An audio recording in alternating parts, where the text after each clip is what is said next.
Hello team and welcome to another ATP Geopolitics video with myself, Jonathan MS Pierce. This is a US politics extra just because I mainly wanted to talk to someone and I thought what better thing to do than talk to you guys about the news of Joe Biden dropping out of the presidential race.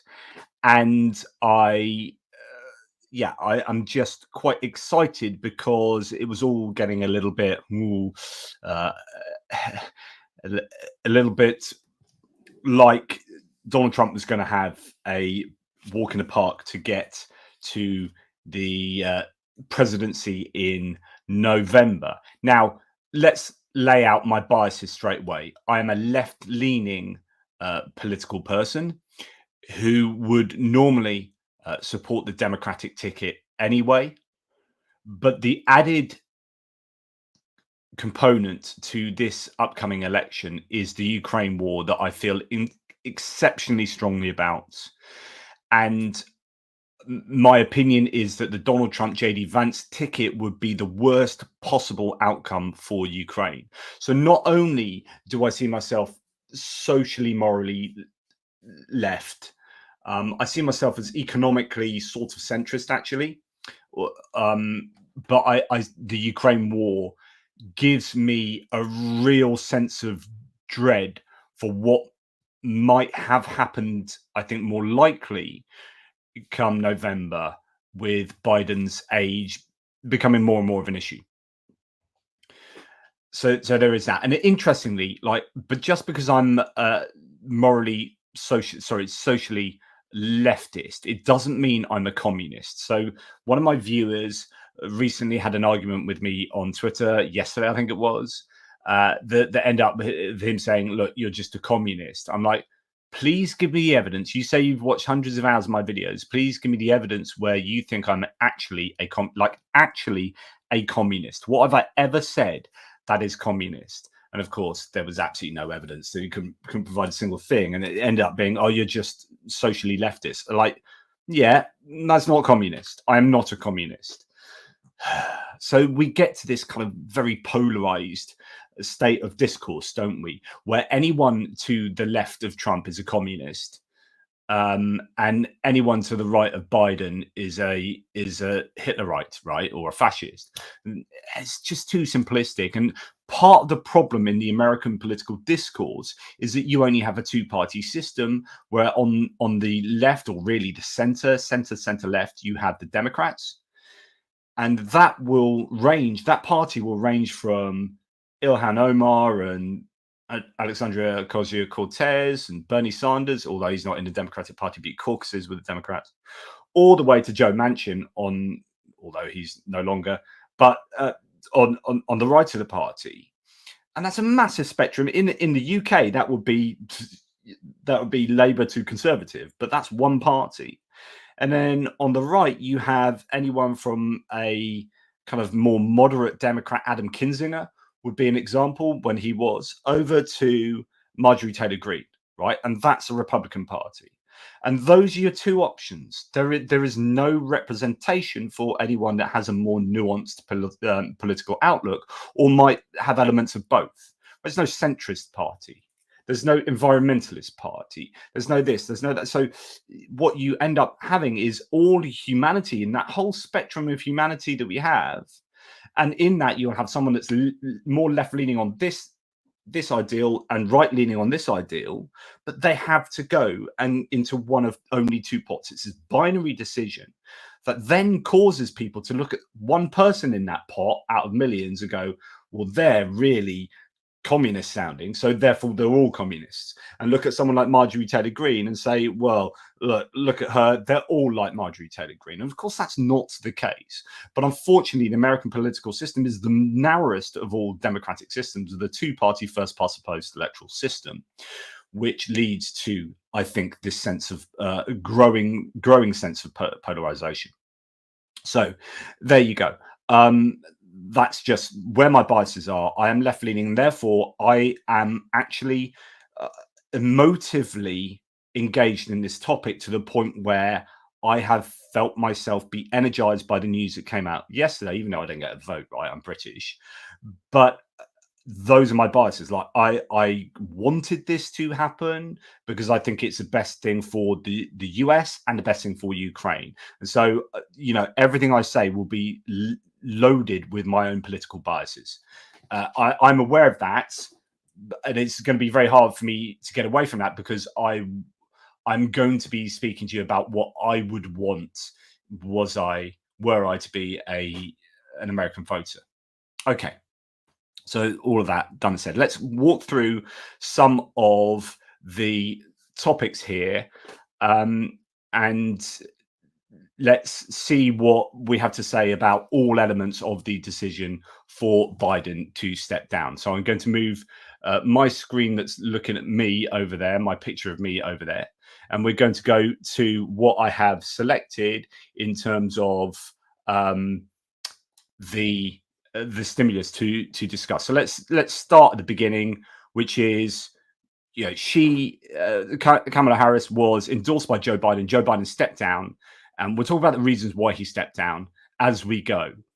But straight away, or actually 30 minutes later, Joe Biden endorsed Kamala Harris. Okay, so Kamala Harris is officially now registered as a potential US presidential candidate, according to the Federal Election Commission. Biden's team has filed a request to amend the Biden-Harris campaign. Harris will only have access to $95.9 million of the campaign's money if she is nominated at the Democratic Party convention. Okay, so there's a few things going on here. First of all, one of the big arguments for Kamala Harris to get the nomination if Joe Biden were to drop out was that that she would naturally inherit the money that had been raised for the Biden-Harris campaign. So say, for example, Gavin Newsom became the nominee, then actually there's I said $91 million the other day. It's actually $95.9 million.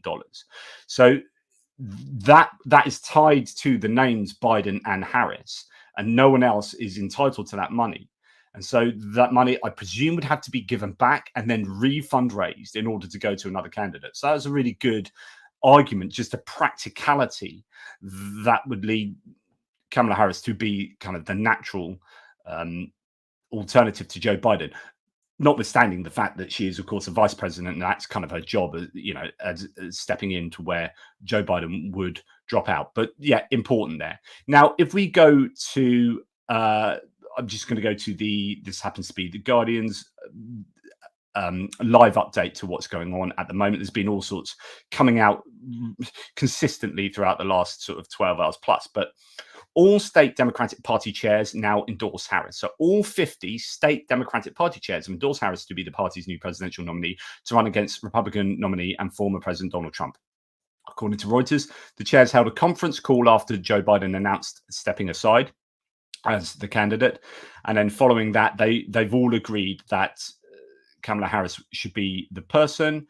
Now, there's some other interesting people endorsing Harris. So key Democratic Party figures who have endorsed Harris include Gavin Newsom, Pete Buttigieg, Josh Shapiro, Gretchen Whitmer, Chris Coons, Cori Bush, Kirsten Gillibrand, and Amy Klobuchar.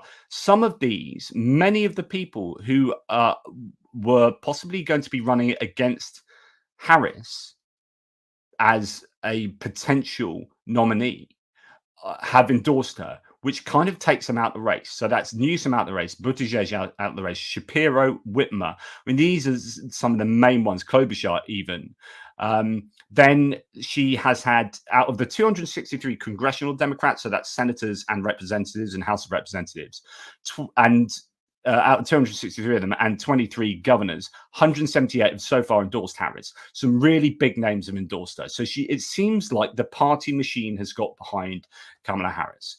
We haven't seen Barack Obama, Bernie Sanders, and Nancy Pelosi come out, and that's interesting. We'll talk in a little bit about the practicalities and why that might be so. But we've had Bill and Hillary Clinton, who are big sort of dynastic components of the Democratic Party here, coming out and endorsing Elizabeth Warren, who ran for president previously. And of course, Joe Biden. Don't forget that Joe Biden has done that too. So that is super important. Now, what the options are for the Democratic Party is that they can either go to a national convention. So they're due to have the DNC, Democratic National Committee convention in, mid to late August. And you have all these delegates from the primaries that are then going to formally vote in the nominee. But Joe Biden stepped out, but he was a presumptive nominee. So there isn't, some people are thinking there are some big legal issues to this. I don't think there really are. He is a presumptive nominee, and you have a choice of, you either kind of coronate, there's some kind of coronation, as people keep saying, of Kamala Harris, whereby she becomes the new nominee, right? And no one else challenges her, and you go to the convention and it's kind of a done deal. Everyone agrees and all the delegates vote for her. Or you have this open convention, which is a lot more chaotic, and it's could be quite risky, and you have lots of people vying against each other. Then it becomes a bit campaigny, and there could be some quite serious ramifications to that. However, from that, you would get a sense that whoever is the eventual nominee is given the mandate democratically, if you like. There's like a sort of second primary for that eventual nominee. Whereas if you just go with the coronation of Kamala Harris, you haven't gone through that democratic process. And I don't know whether either the Republican Party themselves might pick up on that and try and attack the Democrats for that, or it could be that actually not Biden, Obama is waiting for that. So one of the theories that he's not endorsed yet is that he prefers the open convention and wants Harris to go through an open convention process. Now, there are some, I was listening to the Rest is Politics US emergency podcast last night, which is very good. And that had Scaramucci, Katy Kay, Rory Stewart, and Alistair Campbell, as always.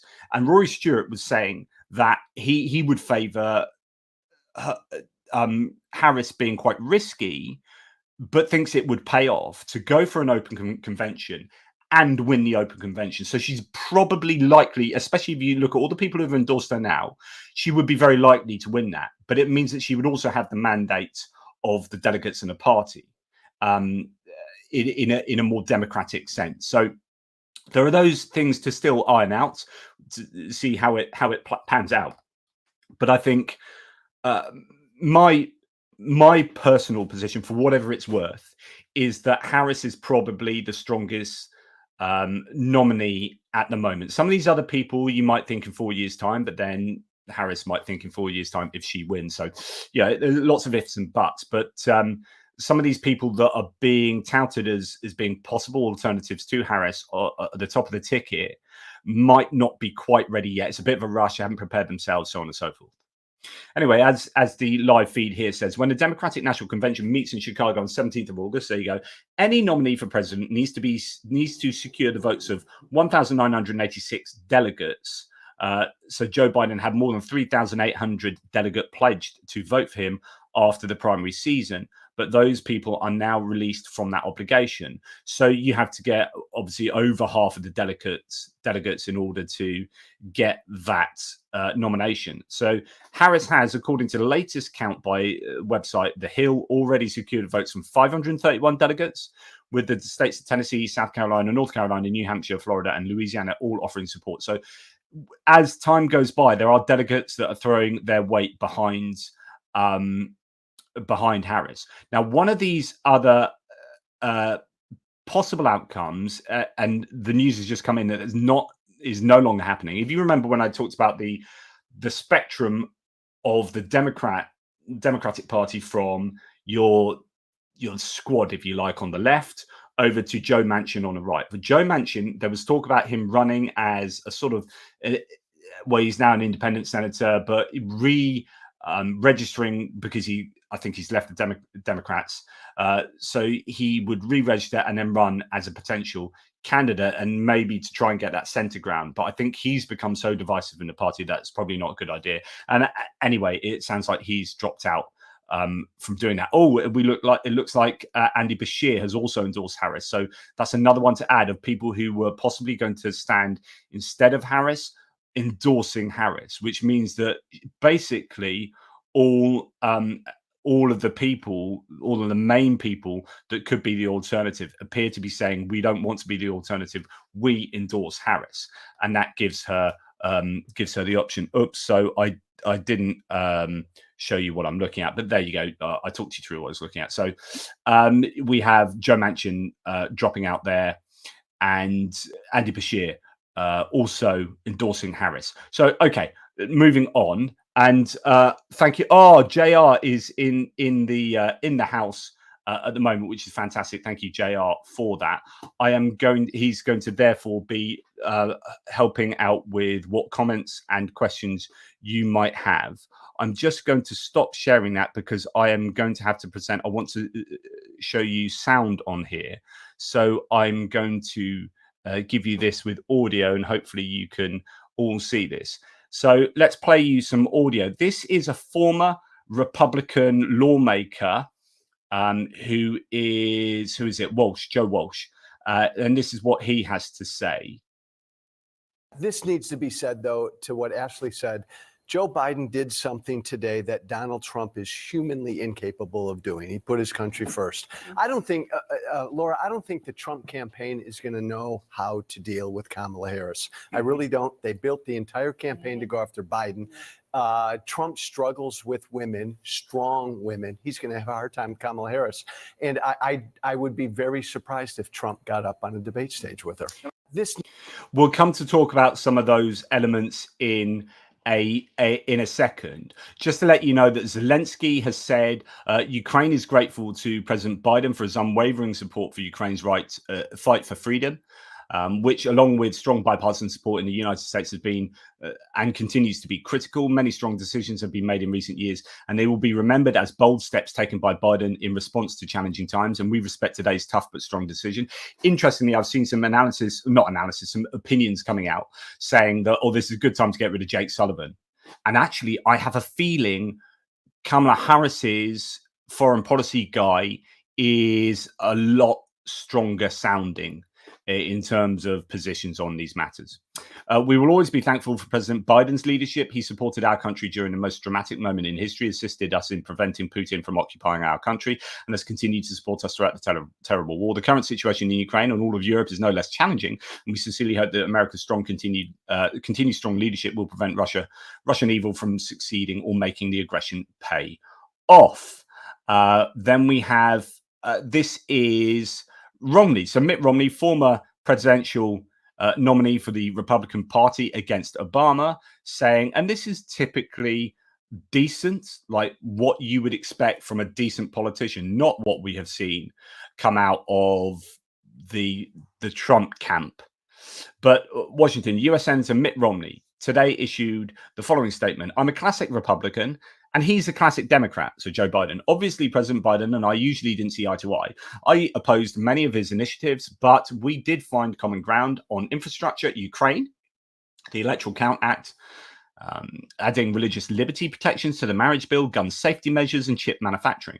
Others will judge his presidency. However, having worked with him these past few years, I respect President Biden. His decision to withdraw from the race was right and is in the best interest of the country. Anne and I send warm personal wishes to the President and First Lady." That's just a nice human reaction that you would expect from any other normal human being, rather than what we are seeing from some, unfortunately, concerning Biden's stepping back. It's very, okay. So one reaction, for example, coming from Mike Johnson, the Speaker for the Republicans in the House of Representatives, is looking at procedure. And we'll come to this later, actually. There is a section on this later I have ready for us, but remind me if I forget. Mike Johnson. Right. Okay, Time has showed a new cover. So Time magazine, the one on the right was the Time magazine cover previously, right? The cover on the right was from June 28th, and you can see the word panic. And this one that they're just producing now is, instead of panic, you've got Kamala Harris there and Joe Biden walking off the side of the cover. I think that's quite a good cover there, but also that pretty much encapsulates what has taken place. There was panic, and we'll talk about the stats going forward. I'm still not showing this. I need to remember to do that. So there we go. Sorry, guys. So they're the Time magazine covers. So panic on the right there, replaced by Kamala Harris on the left-hand cover, which is a more recent cover. And I think this encapsulates, these two covers encapsulate what has been going on in the Democratic electorate, where people were panicking, people were trying to. It was split. Now it's happened, and even if you were pro-Biden, you're still going to get behind Kamala Harris. I think this has just shored up a creaky boat, patched it up, and actually this boat has got wind behind its sails now. I really do think this, and I'll talk more about my opinions later. We'll just go through some of these sources first, and let's look at the Politico article. And this was supposedly the reason that Joe Biden actually pulled out, why he really quit. So it wasn't that the president had grown tired of the drip of defections from within his own party, although he had. Rather, it was that Biden himself was finally convinced of what so many other Democrats had come to believe since his poor debate performance last month. He couldn't win. So we've got to remember there are three elements to Biden dropping out, or essentially, to Biden dropping out. One, the polls. What are his polls looking like? Not just national polls, but statewide polls in the battleground states. Not just the 6 battleground states, but some of these other ones that were showing polls like Virginia and was it Virginia, New Hampshire, New Mexico, even showing polls that were like they should be really safe seats, and Biden was looking in trouble. So the polls are in trouble. That's a representation of what people around the country think. And if it's in areas that Biden absolutely has to win in order to get in, and he's not looking like he's going to win them at the moment, then he's in trouble. So you get your polls, then you've got your donors. If the donors are stopping giving money to the Democratic campaign, or the Democrat campaign, or the donors are freezing money they've already pledged to the campaign because they're not happy with Biden's chances, linked to looking at polls and whatnot, then you aren't getting money to go and do your campaigning. And alongside of that, you've got volunteers. So there were these news reports of volunteers refusing to come and volunteer. They couldn't get the volunteers to do the grassroots campaigning because everyone had got this opinion that Biden wasn't going to win. So the practicality of Biden staying in, it was just beyond him. It was actually, it got to the point where it was not physically impossible, but it was practically impossible for Biden to win. And the third component were the lawmakers themselves, senators, representatives, and governors. And when you had started to see the dam cracks in the dam, and more lawmakers come out and say Biden should step down, then all three of those components were working against Biden. And there was no way you're going to reverse that. The Republicans were going to pile onto that. They're going to sense, they'll smell blood. And it was all effectively over. Now, you may think Biden was still the best bet to beat Trump. You may still think that he had the highest probability of beating Trump. But if he doesn't have those three things on his side, that's not worth anything. He can't beat Trump without money, without volunteers doing door-to-door campaigning, without the polls, without people believing that he could beat Trump. I mean, they're the ones that are voting eventually.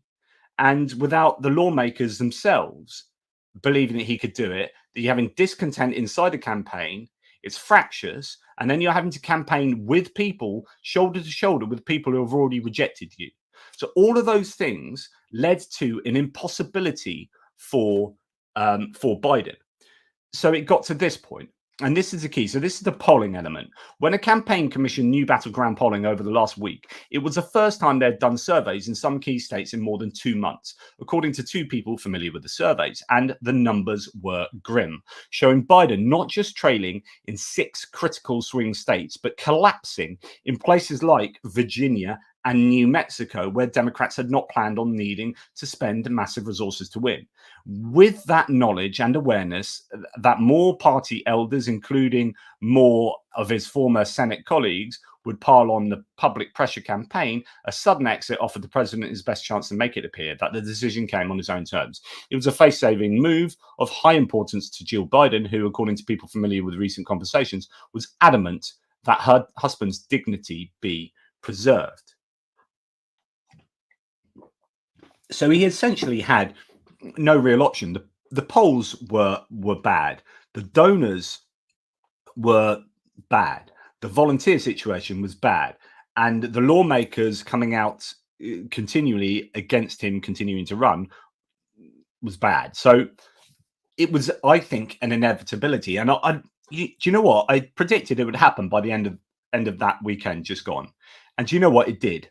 So I'm quite happy from a personal point of view that I am on top of things enough to have some predictive value, it seems. Now, when you look at these polls, it's not just, as I mentioned earlier, it's not just the national polling data that's important. Like, you take a snapshot of what the country feels, because the country as a whole doesn't really, I mean, it does, but it doesn't dictate a victory for, in this case, Biden, as much as, so go and ask people in California, well, whoop-de-doo, right? They're going to vote Democrat overall in California. What we want to know is where people, like in Pennsylvania, battleground state, what they think. And you started to get data that suggested that there was almost a split ticket situation happening, whereby, so who was it? We had the Pennsylvania governor, Bob Casey. So Bob Casey was plus 12 in Pennsylvania. So he was absolutely going to romp it in. The Democratic nominee for governor in 2024, Bob Casey, was going to win easily in Pennsylvania. He was plus 12. Biden, normally you'd hope that you'd track with your president. So plus 12, Biden be plus 12. Biden was minus 3. So for Bob Casey to be plus 12 in Pennsylvania, battleground state, good. But up ticket, Biden was minus 3. That's a 15-point difference. And that's a state that Biden really needs to win. And he's minus 3 and he's 50. So you've got Democrats. Clearly, some people are democratic enough to want to vote for Bob Casey, but they don't rate Biden enough to vote for Biden.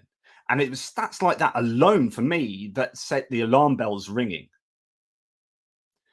And I know I've been having these arguments with Talaria, VLP and whatnot on Twitter just today, even, who's adamant that Biden was the best choice. But you've got to understand what people were experiencing as well. So if you listen to Pod Save America, and I know they're kind of Obama, they've got a bit more progressive than Obama these days, actually. But they were speech writers for Obama, and they're involved in White House, and they've got all these contacts, and you might see them as kind of, I don't know, typical Democrat Party, not grandees, but part of the party fabric, right?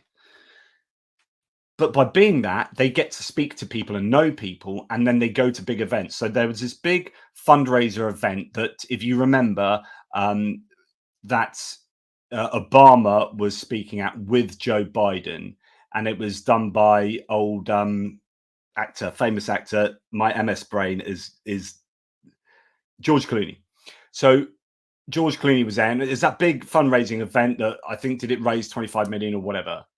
But actually, and it wasn't particularly well filmed. It was quite a private event. There were some clips that came out. But actually, Joe Biden was terrible at that night, by all accounts. And that was what got, as far as I understand it, Obama worried about Biden. It was that night. And so the Pod Save America people said, we went to that, and it was really bad.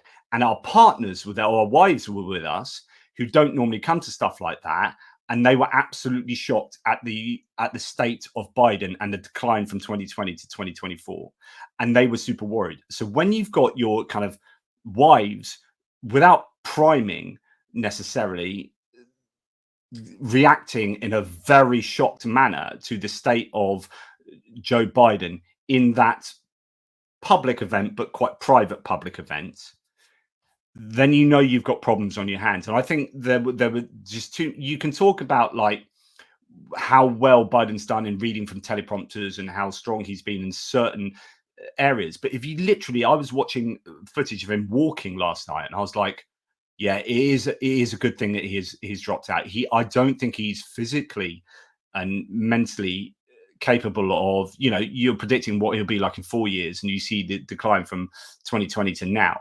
So I'm of the agreement that it was a correct decision, and there was a lot of a good basis for that decision being made.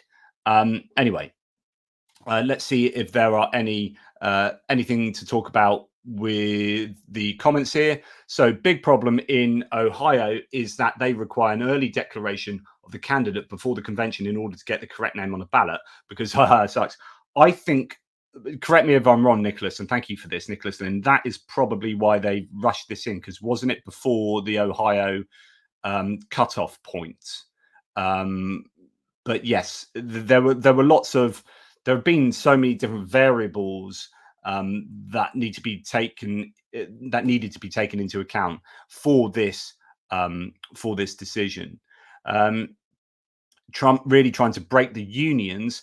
This is the depressing thing about the Republican National Committee convention, is that didn't they get a Teamster up there who got into quite a lot of trouble? So a big union Teamster guy who was declaring support for Trump, and then loads of other Teamsters are like, you should be thrown out because actually he's not going to support the unions. Just look at everything he's previously said about unions. Just look at his form and his own words.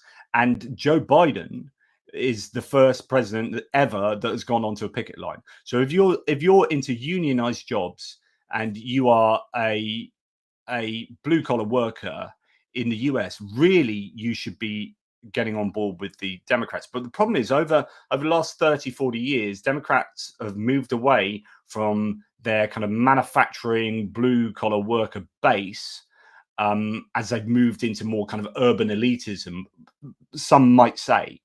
And some of that base, the Rust Belt of America, has moved towards a sort of populism that suits their outlook, gives them hope. It suits their outlook in many ways, but is definitely not the sort of politics that is going to benefit them in terms of unionized jobs. And so there's been this real tension between union workers and who they prefer. So they prefer like Trump as a kind of human. They're like, I prefer the Trump's rhetoric and the talk of immigration and this. I like that. And I'll compartmentalize my own membership of a union and what Trump has said about unions previously and just go on that. And humans are very good at being able to reduce cognitive dissonance by, burying evidence, burying data in the sand. Anyway, I digress. Thank you for some of these comments. I hope I'm making sense to them.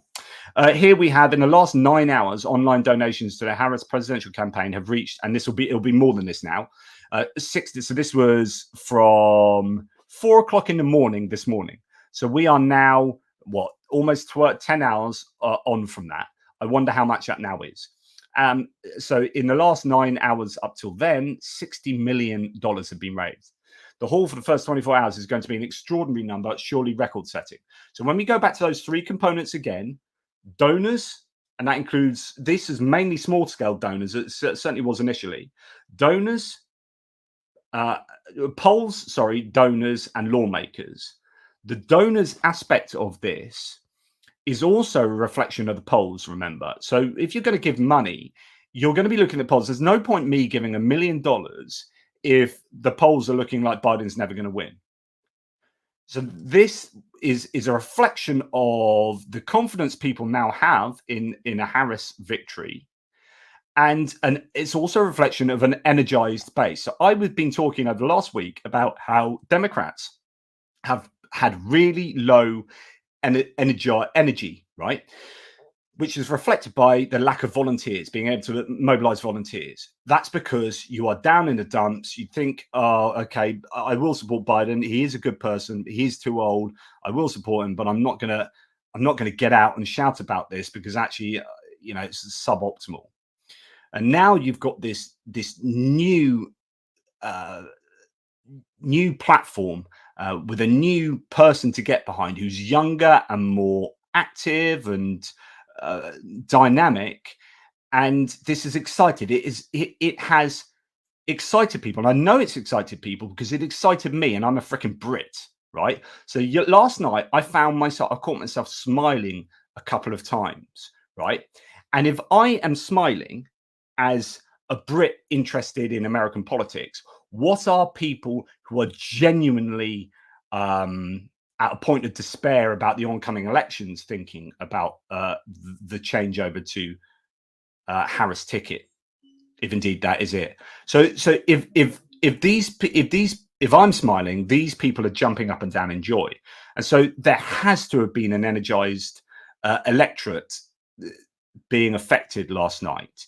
And then when you see this number of dollars being raised, you know that they are energized, because a large proportion of that funding came from, as I believe it, your run-of-the-mill everyday people throwing in little bits here and there, as much as it would be your big number donors.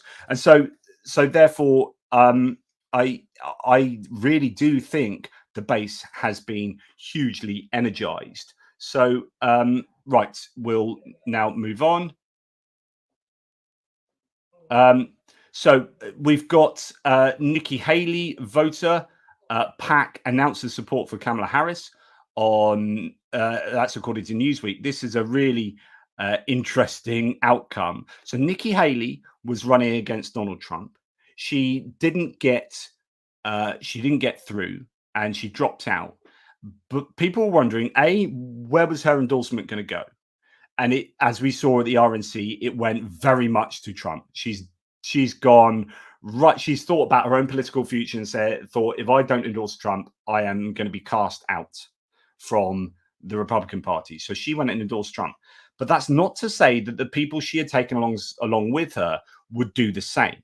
And she had a PAC that the Voters PAC has now announced support for Kamala Harris. So these are effectively these would be a never Trump portion of the Republican Party who had gone with Nikki Haley because she offered them something, a viable alternative that was more of a moderate Reaganism, Reagan Republicanism. This Nikki Haley offered them an alternative to Trump, and so that was good for them. But then with her dropping out, where does that support now go?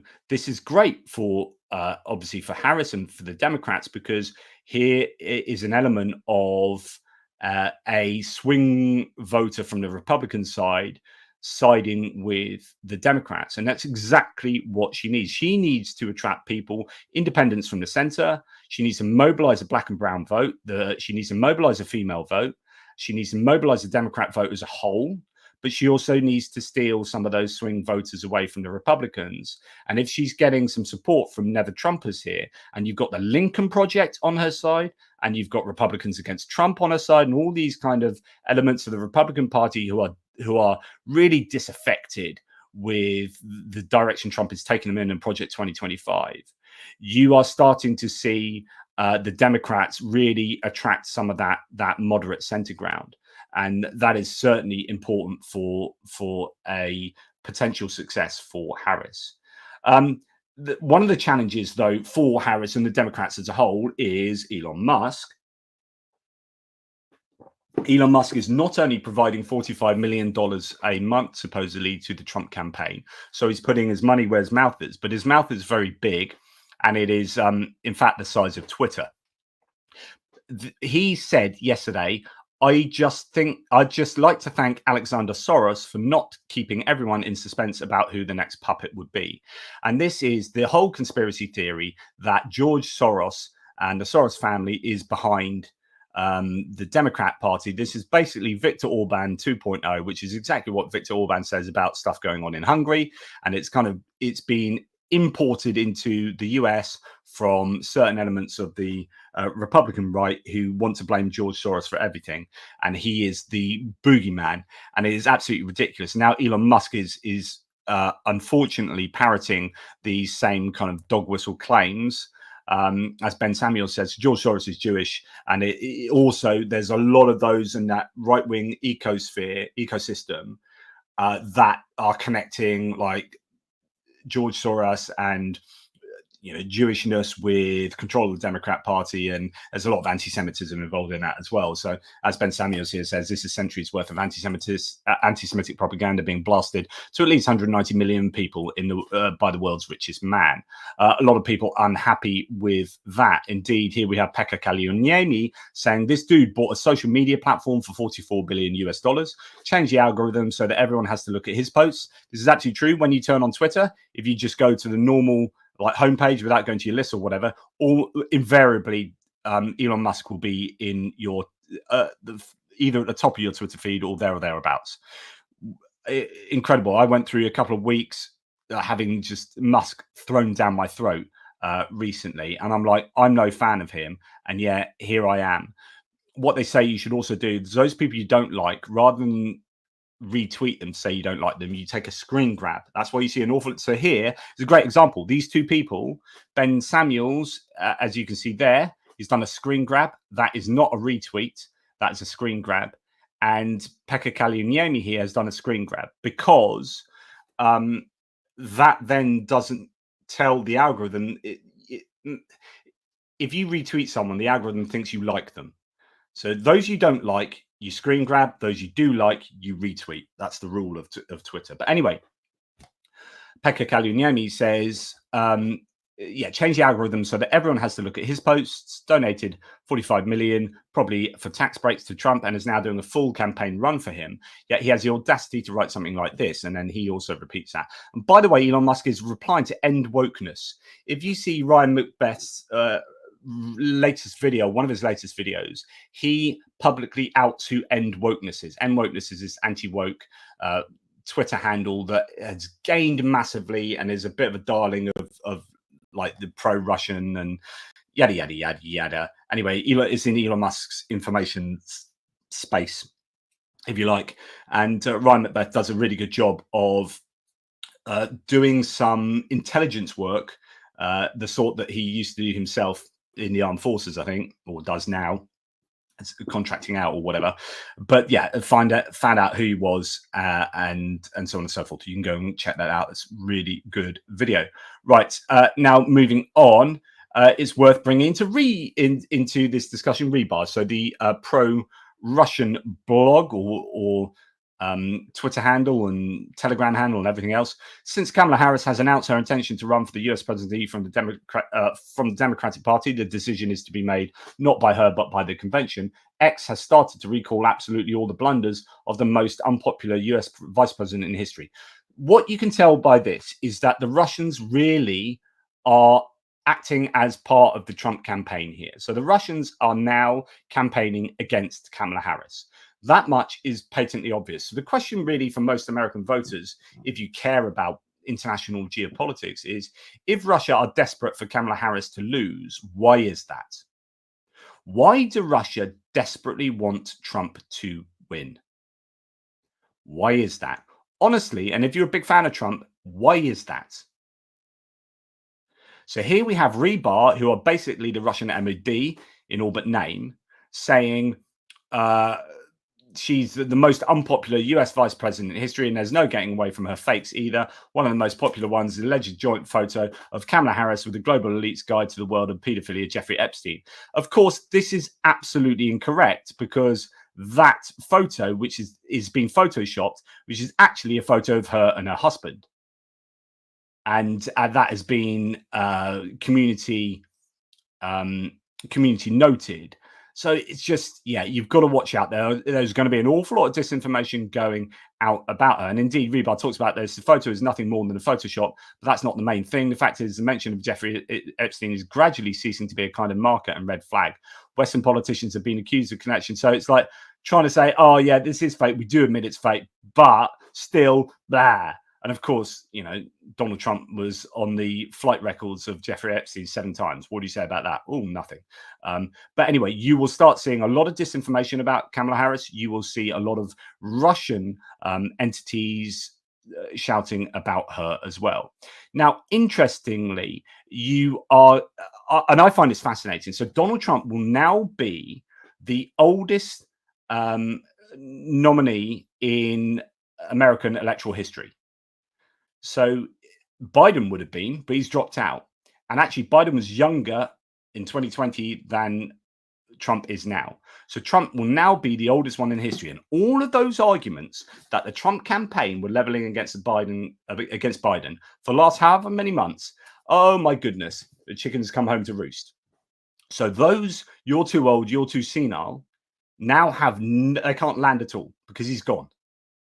So all of that ammunition has now been taken away and actually been loaded into some guns and pointed at Trump, because now the Democrats have every right to go hammer and tongs at Donald Trump and attack him for his own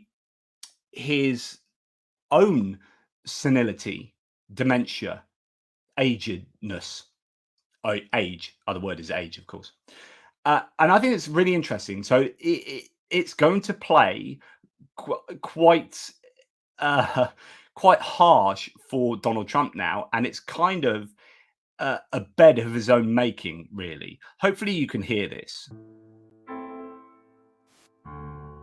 He's too old. He's out of touch, losing his marbles at an alarming rate. They have sinks where no water comes out. You turn it on, no water comes out. You want to wash your hands, right? Yeah. And you've seen this, and you turn on the sink, and it's very little. I do want to remind everybody, this is the guy that worked with the former Klansman. I will be Donald Trump's most loyal advocate to make sure his nominees go to the Supreme Court. Full of his struggles and ramblings and rantings and mumbling and bumbling and stumbling. You decide. Take a look. They've deliberately surrendered our border to vicious coyotes and drug smugglers. I mean, the smuggler.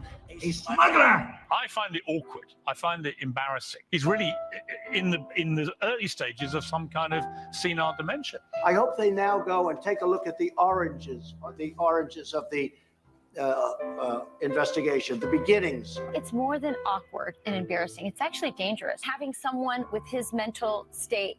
And of course, the brilliance of this video done by the Lincoln Project is that, and these are like Republicans that are never Trumpers, that the brilliance of this is they're turning all the words that people like Piers Morgan, Fox and Friends, Sean Hannity have said about Trump, and they've about Biden, and they've superimposed it on Trump and shown the evidence of Trump doing exactly the same thing.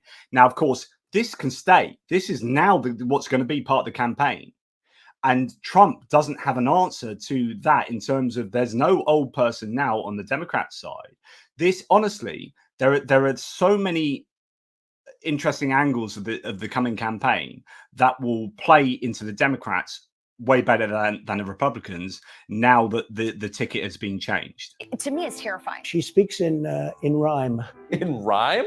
What do you? Well, the way she talks, the bus will go here and then the bus will go there, because that's what buses do. It's weird. He can't finish a sentence. Anonymous, really anonymous. The man doesn't know where he's going. He doesn't know where the exit is. He's not sure how to get through a speech. Mr. President, you need to sign it.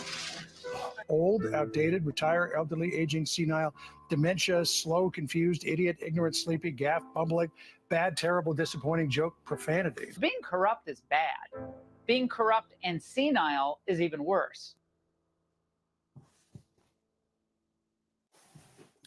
So there you go. So that's the sort of thing that you are going to see now, which is playing on Trump's age. He's now the old person, and the Democrats have absolutely every right, because the Republicans have done that to the Democrats and unashamedly been sort of ageist against Biden or maybe not ageist, because actually there were issues with Biden's age, right? And those issues exist with Trump and Trump's behavior and performance over time as well. So, yeah, keep an eye out for that.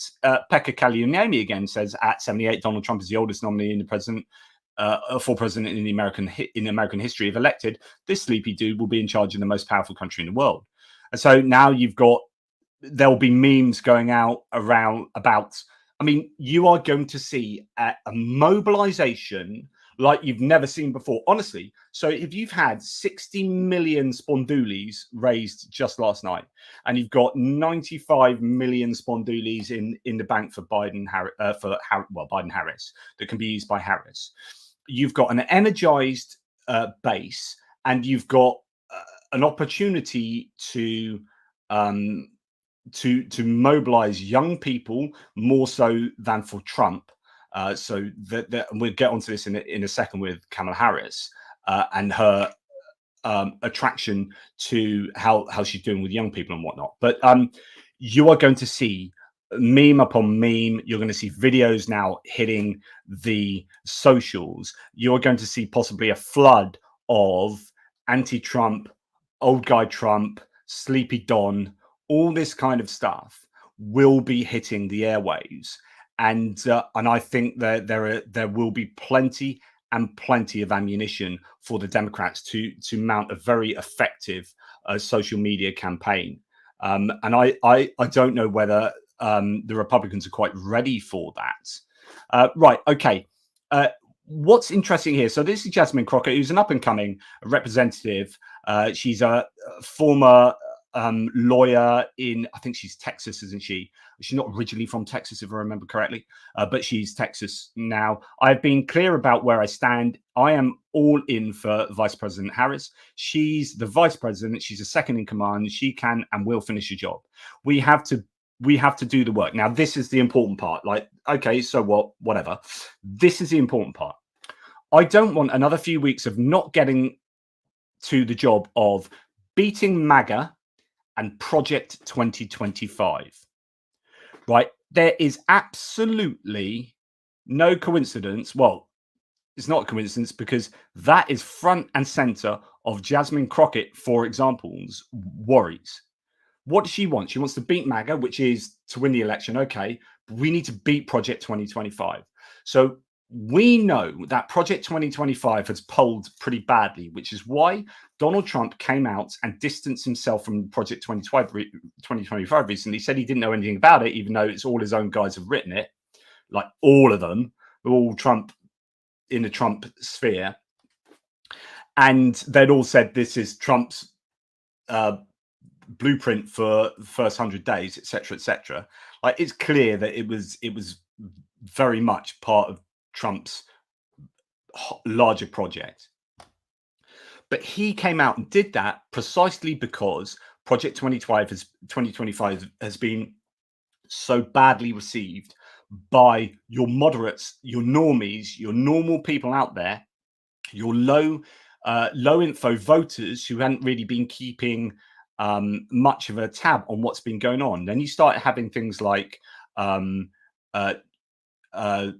you had last week tonight do a whole thing on Project 2025. You've had people like Jon Stewart talk about Project 2025, lots of comedy shows, Seth Meyers, all these kind of liberal comedy shows putting this front and center of like what you should be worried about. And it's got into the public consciousness now, and they've realized that it's not polling very well, but they're kind of committed to it. So you are going to see, to go back to what you're going to see, you are going to see the Democrats go hard on Trump's age, and you are going to see the Democrats go hard on Project 2025, and you are going to see them go hard on abortion. And what's an interesting thing to note is that, as I heard last night, is that Joe Biden was kind of afraid to even use the word abortion, right? Kamala Harris has no problem with that. And she's actually been campaigning hard on that topic for a couple of months now. And by all accounts has been doing an absolutely bang on job, right? Rhetorically, and, you know, an energized campaign about reproductive rights, including IVF, et cetera, et cetera. These are areas that again, it doesn't matter what the people over there who are like pro-life Republicans who are never going to vote for a Democrat, right? We've got to stop thinking in terms of how favorable anyone is, but in this case, Kamala Harris. We've got to stop thinking about how favorable she is for people over there. And likewise for Democrats, how favorable blah, blah, blah Trump is. So for Harris against Trump, all that matters is how favorable they are for people in the middle, for swing voters, for apathetic voters. And if they are either deeply unpopular enough to motivate people to vote against them, or popular enough to get people to vote for them in this demographic here, that's all that matters. So what you quite often find is people slagging off Harris who are already over there and go, well, yeah, she's terrible for this reason, that reason, that reason. And I just go, do you know what? It doesn't matter one iota. What's the chance that you are ever going to vote for a Democrat? 0% chance. There's a 0% chance you would ever vote for a Democrat. So your views on Harris are irrelevant, right? Doesn't matter at all. What are these people's views on Harris? That's going to be interesting going forward. Now, of course, those favorability ratings are going to change due to the mere exposure effect. We'll get onto some polling in a minute. But first of all, let's go to Michael Weiss, who says this, and I think this is a very salient point. So he's referring to Stephen Miller, who's Dracula himself, part of the previous Trump administration, who said he didn't give up on power. So he's talking about Joe Biden. Joe Biden didn't give up. Donors froze his bank accounts. It was a soft coup, one that invalidated an entire Democratic primary process. It's that last sentence that's important. He's saying it invalidated an entire Democratic primary process. I said, remind me about Mike Johnson. So Mike Johnson has also been calling out the legality of Joe Biden moving aside or being moved aside, right? As Michael Weiss says here, now ask yourself this. If they really thought beating her was going to be even easier, would they be losing their shit this badly? They'd be cheering this decision. And this is a really important point.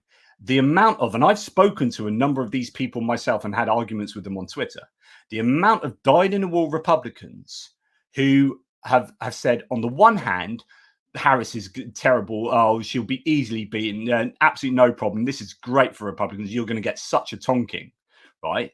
And then on the other hand, go, oh, this isn't legal. Joe Biden shouldn't be allowed to do that, right? You would not worry about, in fact, you would welcome Joe Biden being removed in a coup if it made your path to the White House for Donald Trump even easier. And what's happening is their positions are being belied by the reaction to Joe Biden's stepping aside. So what is really going on in their heads is that they are genuinely worried about Harris.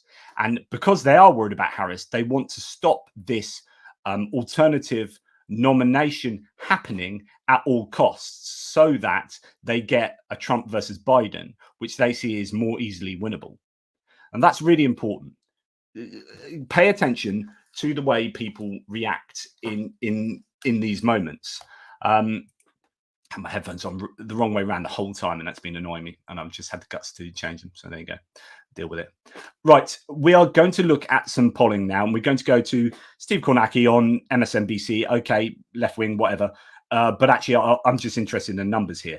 Let's have him telling us what for. About that. First of all, of course, we know that back in 2020, when Biden defeated Trump, never in 2020 did Trump ever lead Biden in the polling average. Biden led it from start to finish that year. This time around, here's Trump leading Biden in a polling average. And frankly, we've seen this for a long time now. It was the end of last summer, the end of the summer of 2023, in our poll, our NBC poll, that for the first time, Donald Trump drew level with Joe Biden, and he pulled ahead of him, and he's been... Okay, so, and that's a really good point from Quasar, by the way. Elon Musk tweeted 151 times on the day Biden dropped out. That's how worried he is. I think that tells you a lot. Right. So, first of all, another important statistic is that in 2020, Biden had never been behind Trump. and he came and won, and he eked out a small victory in these certain states. It was actually quite a large victory by the popular vote over the whole of the country, but in certain states, it came down to, what was it, 77,000 votes or whatever it was among these six or three battleground states. Okay. Now, for Biden to be 2 points behind Trump now, when last time he eked out this narrow victory, when he successfully mobilized a huge turnout, and he only had that much of a victory, but he was always ahead in the polls. If he's now behind in the polls, even if they're the national polls, and we're not looking at these state by state polling, then actually this is a real alarm bell for Biden. So Biden is definitely in trouble from the polls, I would suggest, just from that headline figure. And they're in our poll and many other polls since then. So in some ways, looking at these numbers since the debate, just as a lot of Democrats, I think, kind of looked up in that debate and said, whoa, Biden, not quite what we expected in terms of his public performance. You certainly heard Democrats making comments like that. I think one of the things that happened was that the numbers didn't change dramatically from that debate. The polling numbers did not change dramatically, at least nationally. But I think, and that's what gave Biden the permission to say, I'm going to stay in, because actually he had a terrible debate performance, but it didn't shift the national polls that much. But actually there weren't that many polls around, and he was still behind. And actually he was getting tanked in the polls that really mattered, which are some of these polls in the battleground states. Although, again, there weren't that many of those polls. I think a lot of Democrats also looked at them almost for the first time in a year and started to take them a lot more seriously, because we've been seeing numbers like this for a year or so now in the polls. Now, they did get a little bit worse for Biden nationally, and we do have swing state polling. We've seen a number of swing state polls where Biden's down mid-single digits, somewhere he's down high single digits. So, there's that as well, certainly, that complicates the path to 270. When you see that the article there saying the path is gone, I would just caution, it will forever be unprovable. And that's always going to be a subjective statement there. The path was gone. Just as a reference point, I think always remember, in the middle of October 2016, the entire political world, including Donald Trump's own party, concluded that his path to the presidency was, quote, gone, and Donald Trump won in 2016. And I think there might be some lessons from that had Biden stayed in might have been worth considering. But that'll always be academic. We'll never know. It'll be unprovable. But anyway, that is what the national polling's been showing. So then the question for Democrats becomes, okay, if Kamala Harris does become the Democratic candidate, does that change things? So the same polls that produce this average since the debate in the Biden-Trump race, what do they show when Harris is substituted in? A difference. Okay, so when it comes to the national polling for Harris, she does better than Biden. So that's the first thing to note. But importantly here, that's just kind of like an abstract idea of her running. She's not really running. Yeah, okay. But she's also not had the privilege of being frontlined, right? Biden's on TV all the time. He's got the microphone. He gets the platform. Biden's not had that. She's been sidelined as a vice president, and she's still getting 46%. Now imagine what she would get if she's out there platforming her positions on all of these policy matters and being strong rhetorically, being full of energy and doing all the right things. If it goes right for her, those numbers will only go up. So that she's already ahead of Biden from a vice presidential position of not getting the platform, I think is super, super significant. We're just going to go on a little further to look at favorability. Basic impression of these folks. So Joe Biden, this is the average. When you ask that question, do you have a favorable, unfavorable view? Biden, 36, 57, been seeing numbers like this for a long time with him. Obviously, these are very perilous numbers. What are they for Kamala Harris? Average from the same set of polls? Little bit better. 36 goes up to 38. 57 comes down to 52. But, take a step back. Those are not strong numbers. She has an end. Okay, he says they're not strong numbers, but they are 2% more favorable and 5% less unfavorable. So that's a 7% difference overall, or a 7-point difference between Biden and Kamala Harris there that I think is super important. Again, that's before she's been platformed. That's before she's on TV loads. And one would assume she's going to hopefully do a good job of being on TV and talking up. You know, she can't make more gaffes than Joe Biden. She can't be less kind of doddery than Joe Biden. So that will only improve, you would think. Enter the race with strong numbers on that basic question. What's the comparison to Donald Trump here? Trump averaging 41 favorable, 55 unfavorable. Also not strong numbers. A tick, though, above where both Biden and Harris are. Again. No, that's a lie. It's not a tick above.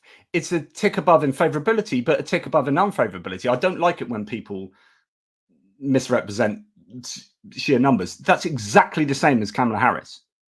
So he's 3 point up in favorable, 3 point down in unfavorable, which gives you a net. So it's not a tick above where both of those two are. It's exactly the same as where Kamala Harris is, right? So you're wrong, Kornacki. This is the starting point for Kamala Harris. The big question here is going to be what happens in the next week, the next 2 weeks, as this sort of rollout of Kamala Harris as a presidential candidate begins. Does she get a second look from some voters? Do these numbers improve? Is there movement in the horse race? Is there a backlash? I think you have to ask as well. Look, Kamala Harris will be the first, if she is nominated, the first candidate from either party since 1968 to be the nominee without contesting in name the presidential primaries. Is there any kind, whatever it is? Now let's look at locals. We've talked about this a lot. The core 6 battleground states, every single one of these states was won by Joe Biden in 2020. 5 of them, Biden had flipped from Donald Trump in 2016. So obviously Harris, if she is the Democratic nominee, doesn't have to win all of these states, but these are the states where I referenced that polling that was showing Biden down in many cases, mid-single digits, sometimes even worse. She's going to have to win a number of these states, maybe those 3 Midwest states that could potentially hold it for Democrats. So this is where her choice of vice president is going to be super important. So assuming she gets through either as a coronation or in an open convention at the DNC on August the 17th, she needs to win at least 3 of those battleground states to get a pathway to 270. And that is, so 270 are the amount of electoral college votes that you need to get over the line, 538. You need to get those, and each state has a different number of electoral college votes that, depending on their population and whatnot. So there are different combinations, but you broadly know which states are going to be definite wins for you, and then it's kind of lean, likely, and toss up states. And these 6 states there are ones that are going to be super keenly contested. Different combinations here. The other challenge, though, for Harris, or again, whoever the Democratic nominee is, the polling that had come out in the last couple of weeks was also suggesting, and there wasn't enough of it to be definitive at all, but it was suggesting that Democrats were starting to get into trouble outside of the core battleground states. And in particular, there's been polling from Virginia that showed a close race, a tied race in some cases, or even Donald Trump ahead by a couple points. Virginia thought to be a solidly blue state. New Hampshire, Joe Biden won New Hampshire by 7 points back in 2020. It was thought to be safely Democratic. Polling there had a very competitive race. There were and this is why Joe Biden basically dropped out. Rumblings about maybe the statewide vote in Maine, maybe about Minnesota, maybe even about New Mexico. So again, there wasn't a ton of polling there. There were some indications, but that's the other order of business for whoever emerges as the Democratic candidate. Can they make sure there's no trouble in those states and then solidify enough of these swing states to win the election? Okay, so that's enough from Steve Kornacki there. It just gives you a sense of what's going on. We're now going to look a little bit more at the polls and then talk about vice president. And but in fact, let's go to some of your questions and see if I don't want to do the vice president ones. Okay. Interesting idea. So Nicholas Lynn again, just like the French united to keep Le Pen at bay, the US needs to rally around Harris to prevent MAGA. So this is the idea that there will be 2 things going on here. There will be Harris and the Democrats trying to get people energized enough to vote for them. what Biden was relying on, and why Biden, at the end of the day, wasn't a viable choice, in my opinion, is that he was relying too much on people voting against Trump. And if you are relying on that, you are going to motivate people, but there will be a lot of people that just stay home because they're disaffected with Trump, so they'd rather not vote at all. So you kind of need the best of both worlds, which is you really need them to hate that guy and that you really need them to like you. And Biden had a likability with some demographics that was super important, but I don't think he had enough likability, favorability to motivate people enough to get out and vote. And I think that was a problem for him. Okay, so thank you for that. Let's see, Michael Denton, the way this went down, probably unintentional. And yes, it was late, but it left Trump and the team with all their eggs in the Hunter Biden basket, and all that money, time, and effort is wasted. This is such a good point, right? Part of why changing candidate now or changing nominee now is that the Republicans won't have war gamed this enough. They won't have campaigned this enough. They would have so many adverts that have been made ready to go once a campaign proper gets started, and they'll have ones that will be released at certain times going forward. We're going to release these ones in this and certain campaigns that will be relevant for certain states.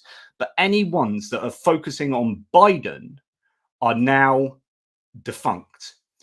So you're forcing the Republicans to start again. Now, this is the same for the Democrats, of course, but you're going to have a re-energized Democratic base that have got loads of ammunition now, as mentioned before, with regard to Trump and his age and his supposed dementia or senility, etc., etc. And you can go full in on that.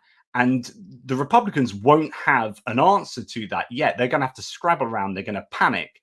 And they would have been putting loads of emphasis on Hunter Biden, on Joe Biden, obviously, and Crooked Joe and this and that. And yet they would have been starting over the last few weeks to panic a little bit and start to think more in terms of ammunition for Harris or against Harris. But I think that's a really good point from Michael. And I think that is a real advantage for the Democrats there. Elmer Hess here says, in the long run, the US needs an electoral reform. The current two-party system is a relic of the past. Yes, absolutely. But the problem is that both parties benefit from there only being a two-party system. This is the issue that we have in UK politics, is that whatever party gets into power in the UK always gets in on the back of first past the post. And so everyone recognizes that electoral reform needs to happen in the UK, but it's never going to happen. It's never going to happen, basically, because whoever gets in spite, because of first past the post. And so therefore it's in their best interest to support the continuance of first past the post elections. So how do you go about, like, mechanistically, how do you go about introducing electoral reform in the UK?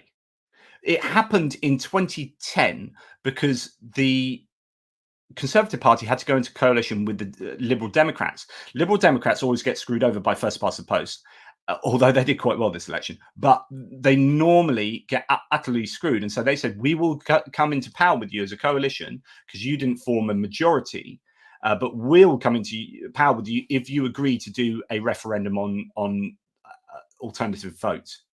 And they did that, and then the Conservatives got behind campaigns for it to fail, and so it never worked. But that was the only way it happened, because a coalition parties had as leverage one of the agreements for going to coalition was electoral reform. But for the two-party system in the US, I don't see how it will ever happen unless you have a party that is able to put politics above party. I think you're more likely to see that from the Democrats. You might accuse me of being biased from my part, but I think you're more likely to see electoral reform come from a Democratic majority. But you would need a stomping majority and a big desire for electoral reform. And of course, a stomping majority would come on the back of the system that you're trying to reform. And so you'll be disincentivized to change that system. So it's a real problem for the Americans. I don't know what the long-term answer for that is. I hope I'm making sense to you. I'm just like spitballing. Anyone else dying for a cup of tea? Oh, we'll be back shortly. Yes, mate. Yes, I am. Thank you, Aussie T, for gifting an ATP membership. That's very kind of you, my Australian friend. Right, we'll do one more and then I'll get back to it. So where are we? Let's have one from DNC in 4 weeks. No, we won't. Okay, let's have a look and see what you say here. So Zoland Quabble says the DNC is in 4 weeks. So this is the conference, the convention, if you like, the Democratic National Committee convention. Ohio require a name to be enrolled and certified on a ballot before the convention, and Republicans are already preparing legal challenges for any late name change. Yeah, and this is a problem, and that goes back to my point that I made earlier, that any legal challenges are, I think, they are an admission that they don't want to run against Harris, which is kind of publicly not what they're saying. But yeah, thank you so much to Mark Bisque, always an amazing supporter of the channel, towards a much deserved afternoon at the pub.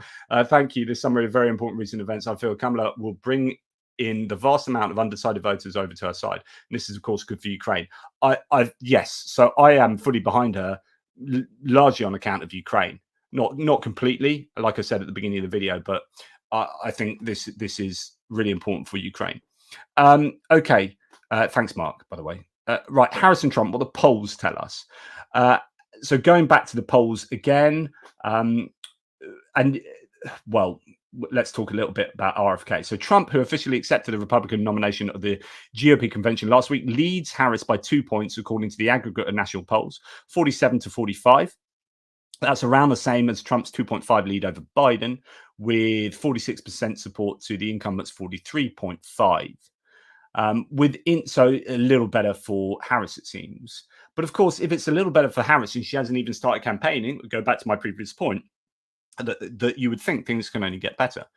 With independent candidate Robert Kennedy Jr. in the mix, Trump boasts a 6-point lead over Harris. So this is the idea that RFK Jr. takes more, and you've got Cornel West as well, take more from the Democrats than they do from the Republicans. And we know that, and he's had to make an apology for this, I think, RFK Jr.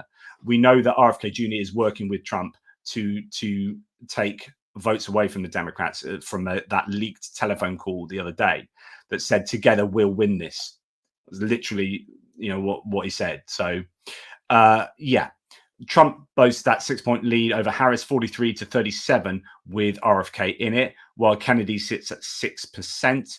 The vice president's favorability sits at 38%, which is different to what we slightly lower than Biden's 41%. So Biden's 41% is different to what we saw on the MSNBC bit there, which had him at lower favorability than Harris. So there are different polls. But here's the important stuff here. So Trump's 2-point edge over Harris in the averages is notably down from around 8 points at the start of the year. In other words, Harris has already improved 6 points from the beginning of the year. And other recent surveys offer her supporters some cause for hope. In an Economist YouGov survey taken mid-July, roughly 8 in 10 Democrats said they approve of Harris becoming the nominee if Biden steps aside. And a little more than quarters said they think she'll be more likely than Biden to win against Trump. Which obviously, I don't know if that means that most of them think that Trump's more likely, or whether they think, Biden's more likely, or whether they think Trump is more likely. So I don't know how they slice and dice that. A CBS News poll released last week found Harris performing better than Biden against Trump, with Harris behind by 3 points and Biden trailing by 5. So Harris 2 points up in a CBS poll from Biden.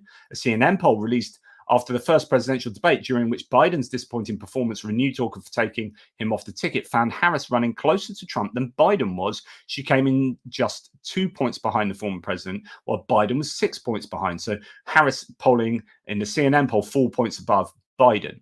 The Democratic pollster Ben Dixon and Amanda Inc.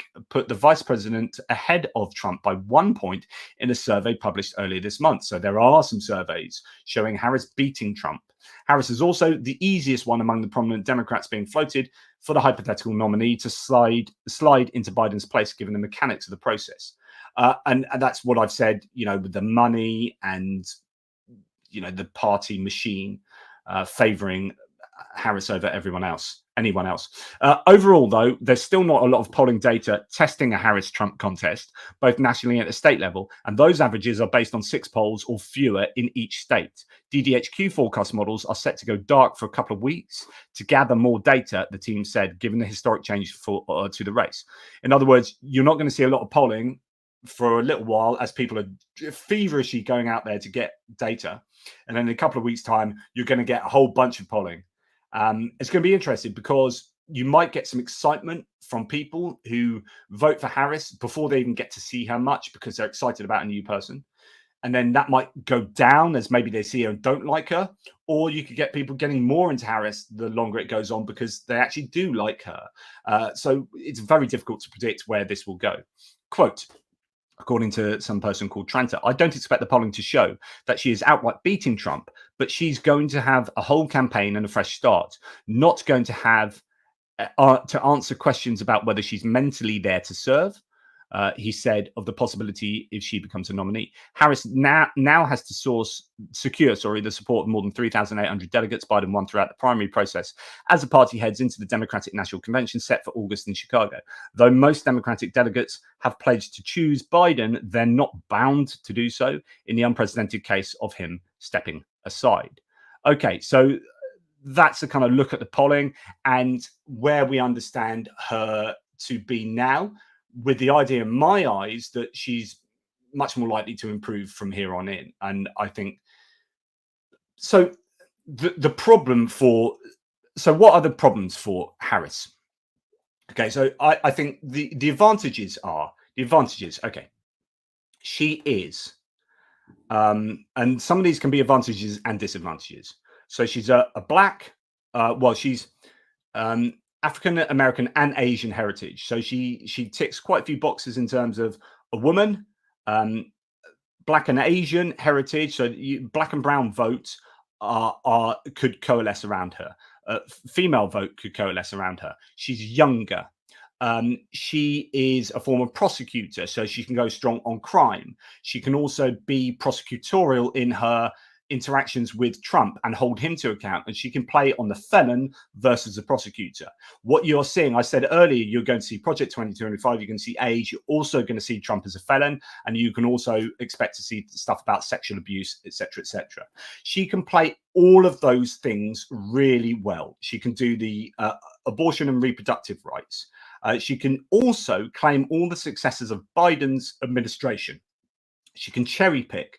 It's quite lucky position. So she can say, yeah, I was responsible for all of those things, but anything that might be seen as bad, she could say, well, if I was in charge, I would do that slightly differently, right? So she's in a really lucky position to be able to cherry pick successes and failures of the Biden administration. What's going to be very interesting is to see how she plays with regard to Israel, Gaza, because some of those on the left in the Democratic Party particularly are going to be keen on the US ceasing aid to Israel, military aid to Israel, and supporting Palestinians more. But the problem, this is the same problem for Biden, but Harris has the same problem for Biden, but she has a choice of being able to step away from Biden's position on Israel.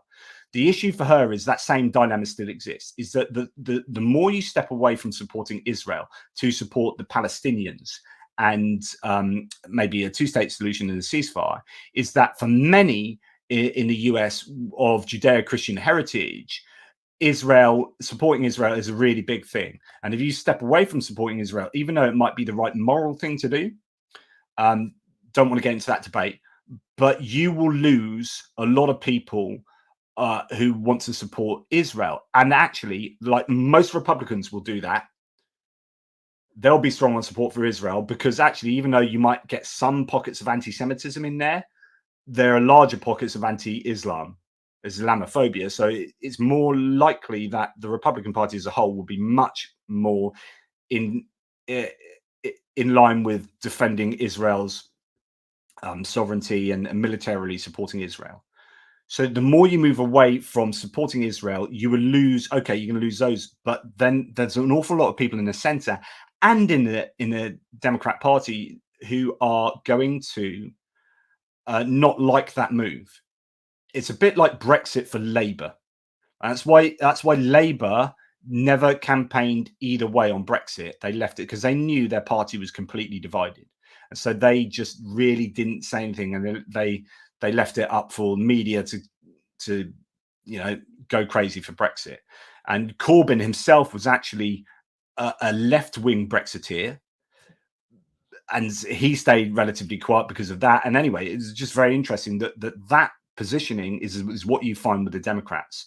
So you will have some in the Democratic Party who want to move away from supporting Israel, but if that happens more officially, if like Kamala Harris does that as a policy position, she will lose a lot of support from centrists who will, and the Republican Party will absolutely make hay while the sun shines on that move, and they will blow that up. So my view is that she will probably play it quite safe with regard to Israel, and it might not align with her personal views. Like there's a lot of talk already about her stepdaughter having fundraised for a pro-Gaza something, or UNWRA or whatever. And already the Republican Party are on that. So they will see that as a potential divide. So that could be a strength, that she could step away from Biden positioning on any given thing, say Israel, but that could also be very dangerous. But anyway, I think she's got a lot going for her in terms of these demographics. And if she chooses the correct vice president, then there are other elements of the demographics that could be brought in as well. So if she chose, for example, we'll talk about this in a second, Josh Shapiro from Pennsylvania, no, one of the states. Is it Michigan? No, it's not Michigan. That's Gretchen Whitmer. Anyway, yeah, we'll look in a minute, but she will get some of those demographics from those battleground states on her side as well. So there are some real advantages from a Kamala Harris nomination. Okay, what are the disadvantages? Some of the very same things. So she's a woman. She black and brown heritage. Is strong on pro-choice. So all of these things, there will be certain elements of particularly the right who will find an issue with. Now, like I said earlier, the question isn't about what the right think. The question is about what this independents think in the center and those swing voters. The question lots of people are asking is whether America is ready for, it seems ridiculous, but is the US ready for a female president? And that was arguably one of the big reasons why Hillary Clinton didn't win the election. Although she won the popular vote, she just didn't get the votes in the right place. Is the US ready for that? And more than that, are they ready for a African American Asian woman? So you could argue that this is a big advantage in maybe galvanizing and mobilizing that vote, but it could be a disadvantage in turning off those people who don't want that. And I don't know what the calculus is there exactly.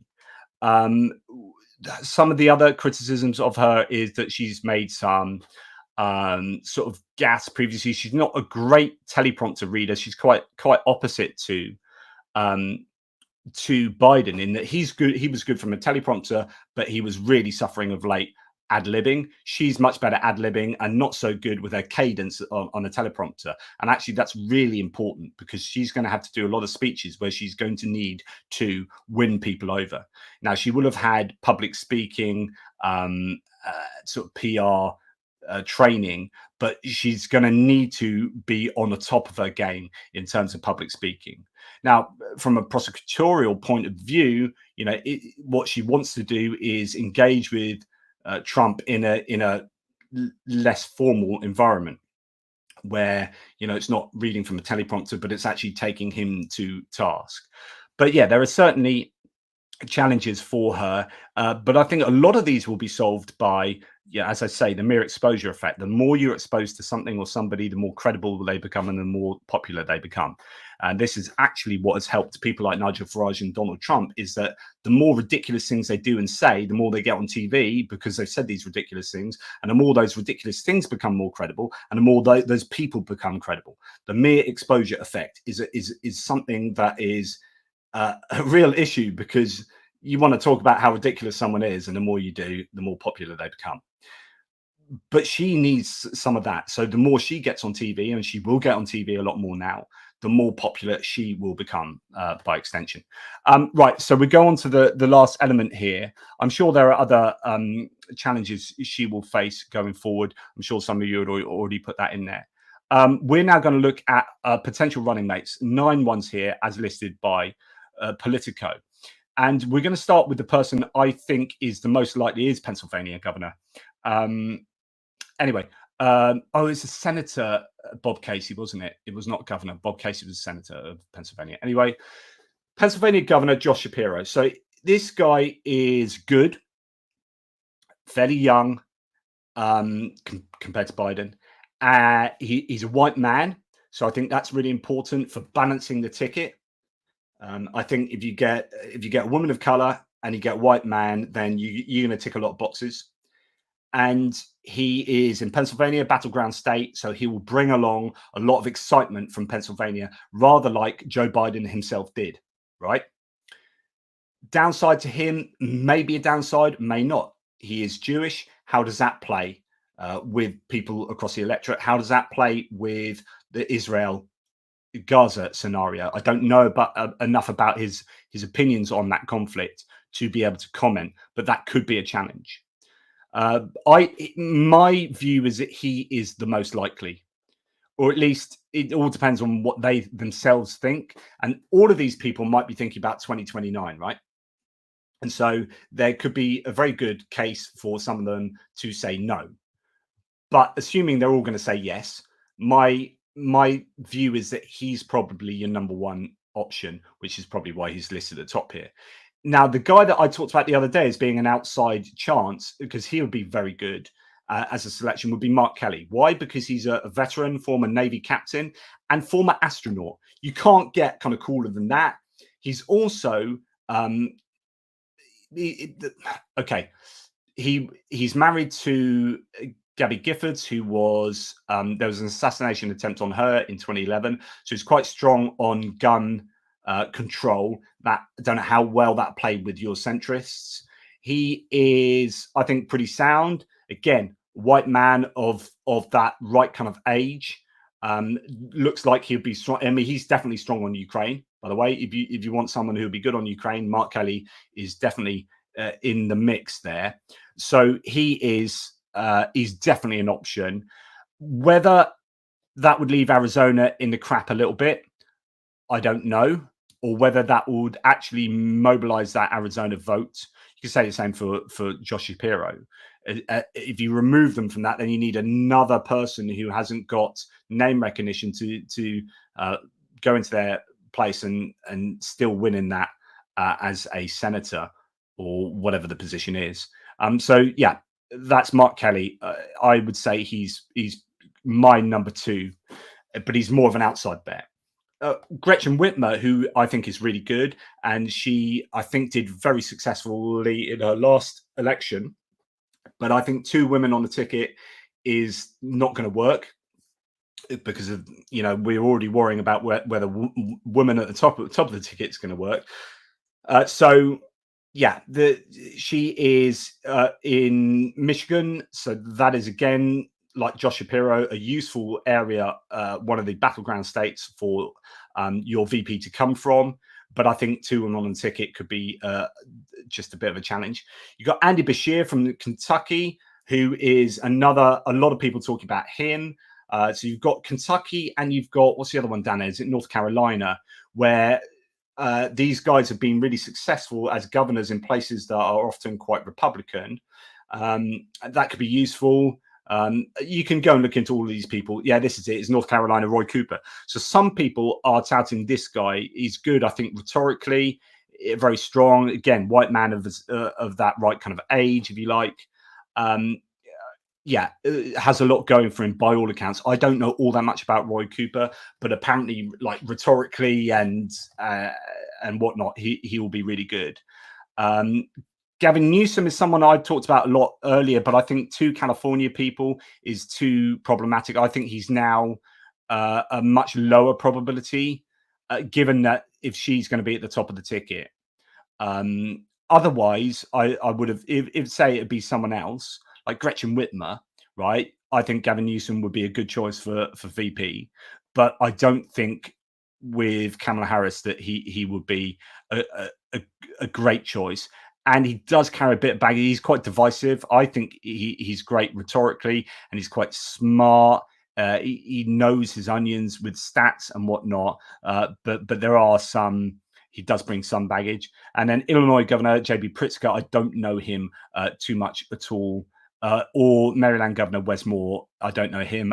And I think if you get a black man, I mean, it's just a sad state of how it is that you have to check boxes for identity. But I think that a black man with Kamala Harris as a woman of color at the top of the ticket, I think would be more challenging than otherwise for the Democratic ticket there. So those I think the top 9. As I say, I'll repeat myself. I think number 1 choice is probably Josh Shapiro. Number 2, Mark Kelly or Roy Cooper. But yeah, let me know what you think. And I'm going to go back to some of your questions. So indeed, speaking of this topic, Mark Kelly's wife, former Representative Gabby Giffords, was shot in the head by a gunman to devastating effect. Mark Kelly has wide popularity and would balance the ticket. Harris Kelly 2024. I agree with you. I think he's a great choice. I think I honestly think that'd be a good choice there. Kelly as VP would appeal to many patriotic Americans who don't like the MAGA crap, former soldier and astronaut, or former Navy man, actually. That's Elmer Hess. Yeah, I agree with that. Good. I think that would be a good selection. Richard Bennett, thank you so much for your 5 ATP Geopolitics memberships. I can now come and put this in front of me so I'm not looking to the side like some kind of weirdo. We're just coming to the end. I know I've been speaking a lot, guys, so thank you for remaining with me. It's just a miracle that you're up for listening to some random British guy talk bollocks about American politics. But anyway, miracles happen, clearly. Frank van der Stam says, does anyone know why Kamala was regarded even less popular than Biden? Was this just based on personality or her views? I would go back, Frank, to talk a lot about just the amount that you see her. It's almost like not a fair test to give someone popularity ratings when popularity is at least somewhat based on how much you're on TV. And if you're not on TV nearly as much as the other person, then you're just not. It's like doing a popularity rating of Jonathan M.S. Pierce, right, against Joe Biden, right? And you go and put that out to the American public, and they'll be like, "Well, Joe Biden clearly, because I've never even heard of him," right? So Kamala Harris, she's obviously not going to be down that end of the spectrum, but is she appearing as much as Biden at the end of this spectrum? No. So she's somewhere like here. People do kind of know about her, but she's not got the same kind of recognition that Joe Biden does, especially how long he's been around, et cetera, et cetera. And so she's naturally going to have lower popularity ratings, but even that appears to have changed, that now she's even more favorable than Joe Biden. So imagine where she would be had she had that platform that Joe Biden has had. And that's been my point during this video.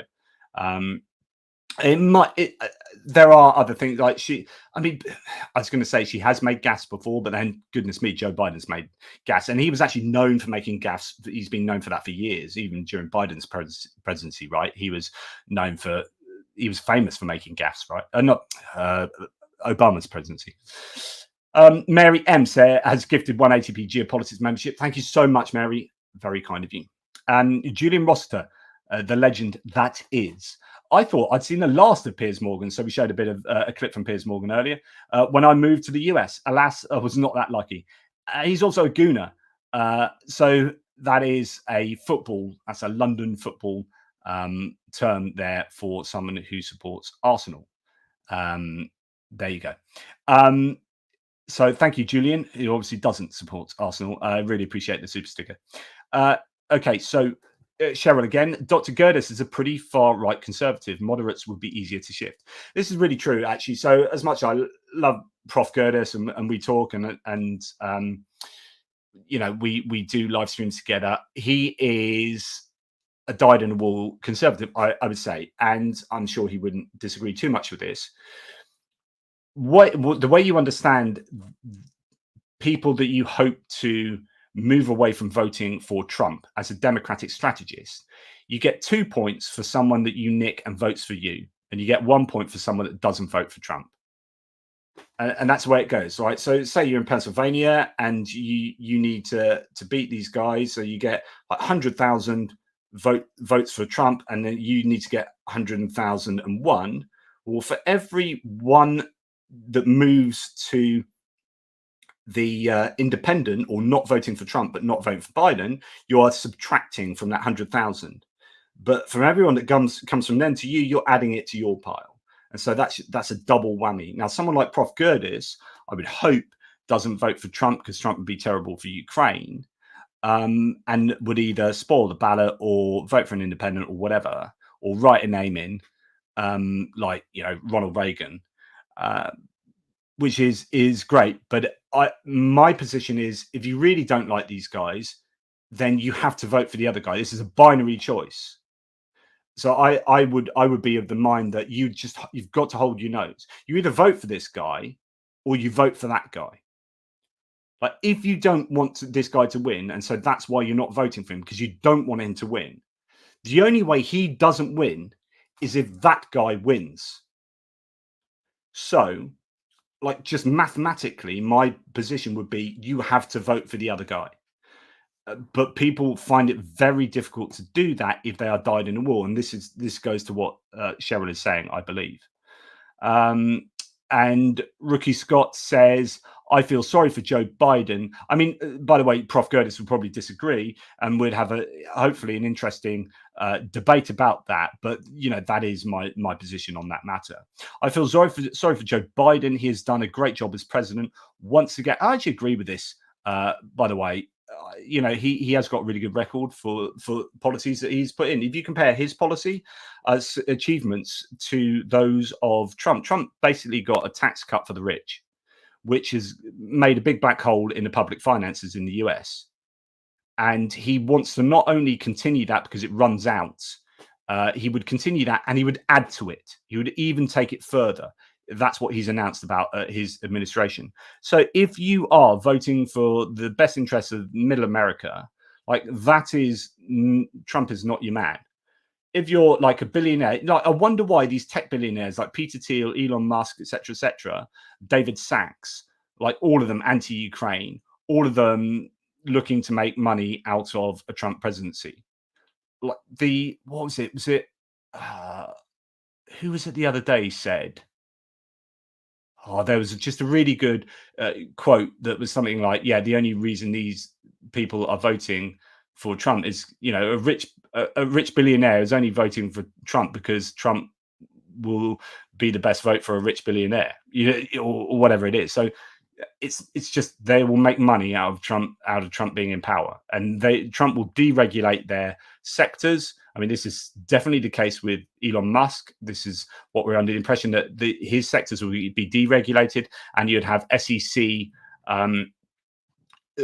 investigations stopped on his Twitter business. So Twitter is being investigated, or X is being investigated by the SEC, and part of his agreement with Trump is supposedly that if he gives Trump it's quid pro quo, right? You give Trump $45 million a month, Trump's going to give you something. What's he going to give you?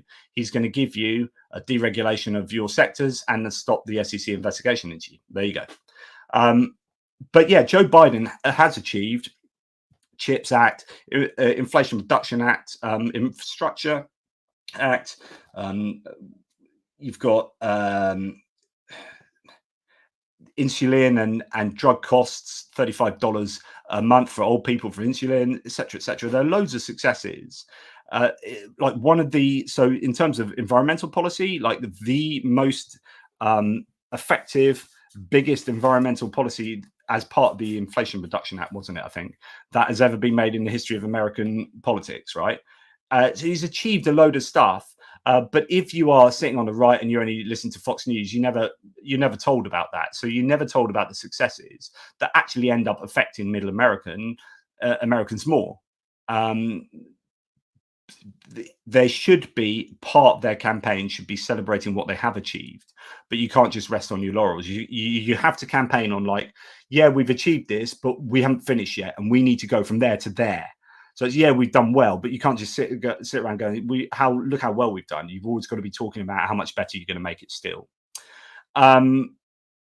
So yeah, once again, he proves his character by putting America before himself. History will remember this. I think he'll be remembered well. He for everyone that knows him, talks about him, always talks about what a decent human being he is. And I think that should mean a lot, right? Thank you to Suzanne Melendi, who has gifted a 5 ATP Geopolitics memberships. I think I just deleted a comment I wanted to talk about. Oh well, sorry. We have James Murray saying independent voters are going to run towards Harris. They can't stand Trump, but didn't think Biden could win.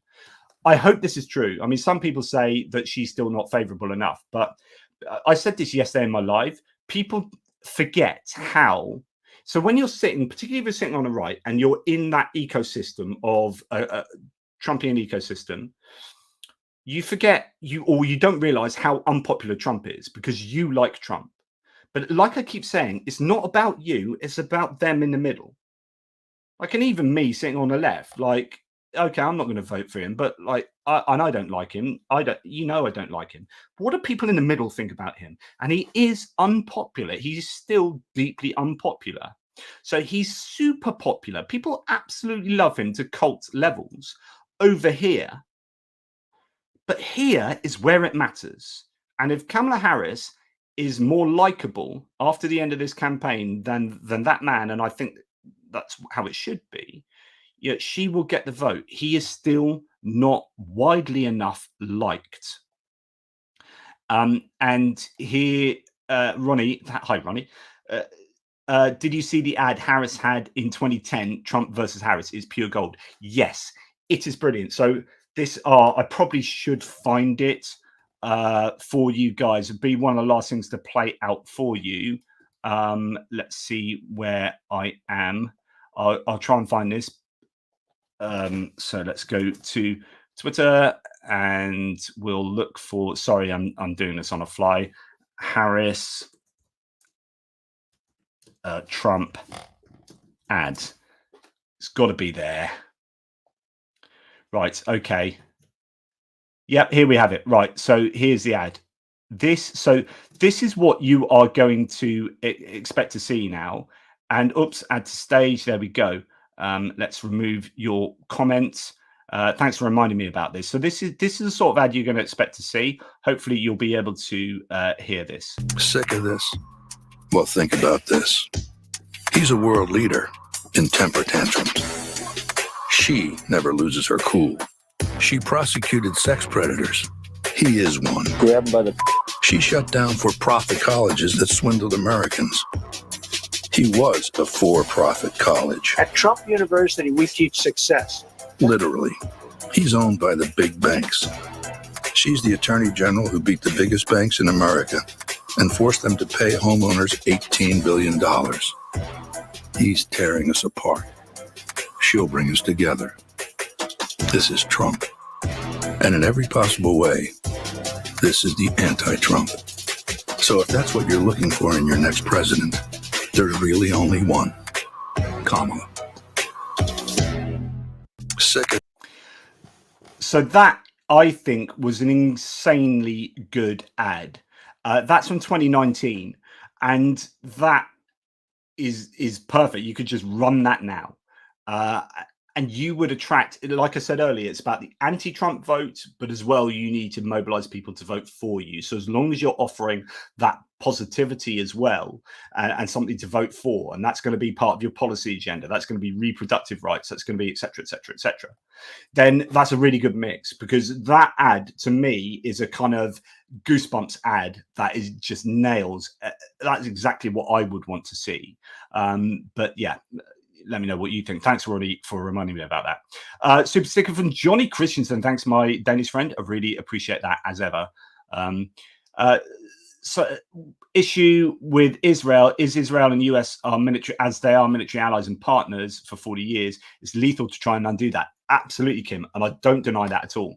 So the problem is that you have a moral dimension to a very political conflict that also has tradition and even like cultural identity attached to it, like I mentioned earlier, Judeo-Christianity, and people are more likely to favor from the US in most communities. I'm not talking about Dearborn up in where is it, Pennsylvania or wherever, where you've got like a large Muslim community there who would be voting against aid to Israel. But across the US generally, you're going to get people who are going to side with supporting Israel for cultural reasons, and for, as mentioned here, there are agreements that are kind of not so much set in stone but set in paperwork that see a very close connection between the US and Israel. And I think that's partly why Biden has been unable to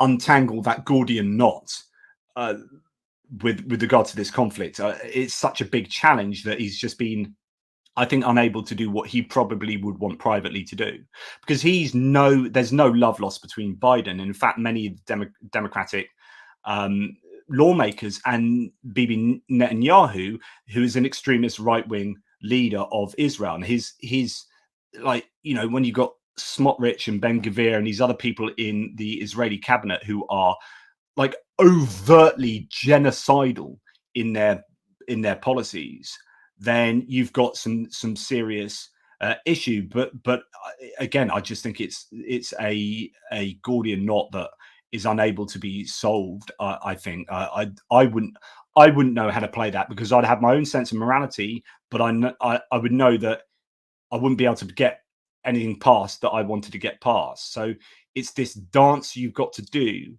where you are thinking about what's the right thing to do and what's just possible, what is doable. Yeah, really, really, really difficult situation there. So John Cromwell, all right, good to see you, matey. The fact that, or not that I'm seeing you, the fact that there was no bump in the polls after the convention and the VP should be very bad news for Republicans. Yeah, there is a sense that things can only get better. But actually, so something else that's worth watching, and there's a really good, I will find this for you and you can go and look for it online.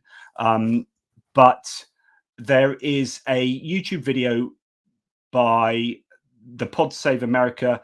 It's not the regular Pod Save America team, but it's a, where are you, little beauty? Just going, here we are. Yes, this is one. The K-Hive takes over the internet. No. Oh, goodness. Why do you keep doing that? Anyway, I'll bring it up on the screen once my screen stops going mental. There we go. Okay. So this video is well worth watching. And it is from the Pod Save America team. But it's a guy that does... There's all these... that does stuff to do with tech and social media and whatnot. And it's how Kamala Harris is winning over the left on social media. And there's this whole thing that you'll find that she's leaning into, Kamala Harris, that is this cult following on the internet particularly, where she's been a bit goofy and sort of funny. And some people on the right would take the mickey out of her, but she's kind of embraced it. So her love of Venn diagrams and the anecdote about the coconut tree. And my mum used to say, you know, I didn't whatever it was through the coconut tree in context, and she's always talking about context. And now there are loads of these memes, and they're speaking to loads of young people, and there's this almost this cultish movement that people are putting coconut emojis on everything. And I was thinking this morning how what she wants to do is mobilize the young, and this is mobilizing young in a way that Trump isn't, right? So, you know, Trump's choice of VP was a poor choice. Now I think strategically that will go down as a poor choice. JD Vance isn't offering really anything to the ticket that now I think Trump is going to need, right? So JD Vance is just a Trump 2.0. Trump should have got someone like Marco Rubio to try and get Latino voters and Reagan voters, so on and so forth. So he's keeping it narrow, Trump. And that was against Trump's wishes, by all accounts. It was Elon Musk and people like that and Tucker Carlson who wanted JD Vance, because he's just like a carbon copy of all of that thinking. Kamala Harris needs to appeal to all these people that Trump is going to struggle with somewhat, which should be black and brown voters, young voters, women. Okay, so you've got, is JD Vance going to appeal to women? No, he's like super anti-abortion, like even more than Trump. Trump's position on abortion is whatever he's told to say, but basically in 2016 he had 5 different views on abortion. That was not his thing, right? He's vacuous in terms of policy and ideology. Apart from several core ideas, he's basically just get filled with Steve Bannon's ideas and Steve Miller's ideas and whatever, and Project 2025. So, you know, Kamala Harris needs to work really hard on, you know, reproductive rights, et cetera, and mobilizing the young. And this idea that she is appealing to the young, and people don't realize it, that there's this kind of cult following online, and like even her Twitter handle has now been changed to, I'm sure I'll find it here. So it's now called Kamala HQ, and it's done in the style of a, yeah, here it is. Is it? Yes. So if I show that to you, share that tab instead. Right. I won't know this because I'm not cool and down with the kids, but this is done in the style of Charlie XCX, some kind of pop star. And if you look at the bio just says providing context, right? So actually, probably to almost 100% of the people watching this video, this will mean nothing to you or I. But what this is appealing to young people. So that is playing into the idea that she keeps talking about providing context, and part of the speeches that people are taking a mickey out of, she's owned it, and that's her. And the style of the writing here is, I think, done in the style of the album cover to Charlie XCX, right? Who is like cool with young people, etc., etc. So like there's stuff that's happening that many people won't realize is going on. And this is little things like that that leads to a mobilization of voters that Trump is probably not working on at the moment. So although TikTok is going to be super important, and I'm sure the Republicans are all over that, there will be things that the Harris campaign is already doing to try and make sure that they're getting the young vote. And go and watch that video by the Pod Save America guy and have a look at those ideas of, you know, whether she is indeed mobilizing young people there. But yeah, I think that's thanks to John for getting me to think about that. Bob, thanks JP and ATP team. I'm a glass half full guy. Your positivity added to my glass today. I needed that. I needed to have a great day. Thank you very much, Bob. Really appreciate that. I am being overtly positive here. And there are undoubtedly many, many negatives to this decision, and there will be huge challenges for Harris. But I just think that the Democratic Party are in a much better position now than they were 24 hours ago. Just really are. They're energized. If I feel energized, like I said earlier, there will be actual Americans feeling energized and wanting to get out there and start spreading the news and getting excited.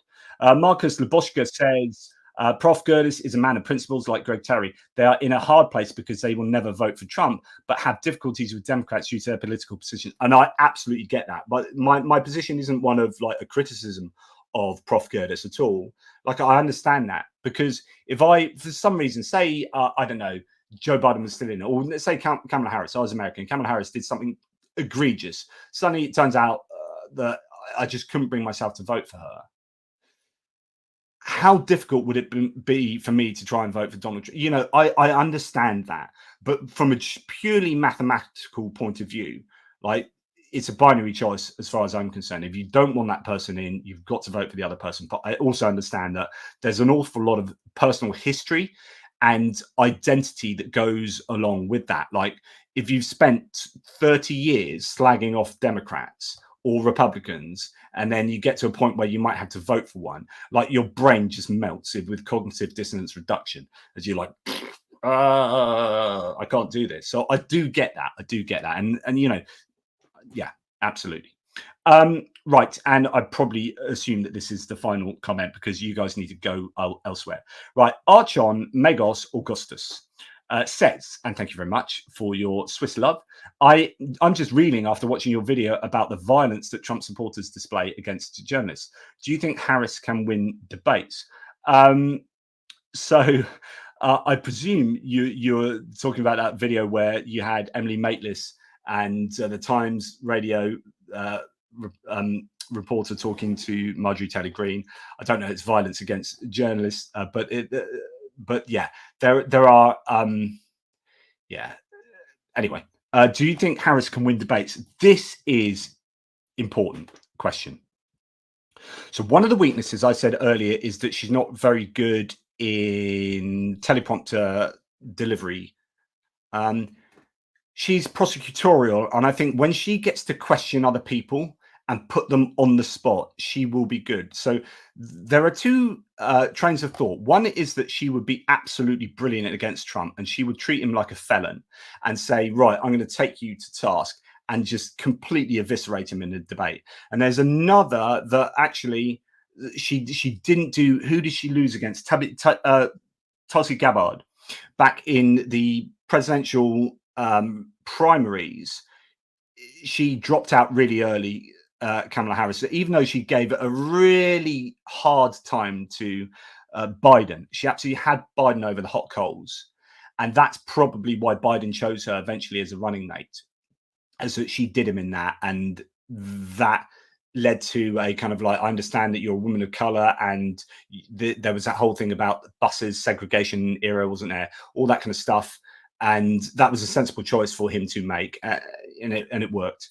But she didn't do well against Gabbard. So I think it's like 50-50. It is a bit of a risk. Like, she could do, if she gets on a prosecutor's hat, she could be absolutely formidable in debate. And if she does, how she has done in certain other debate scenarios.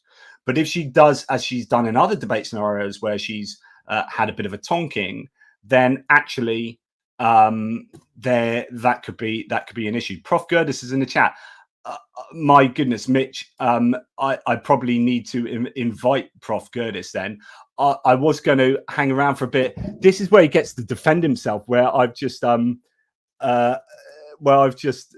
spoken on his behalf.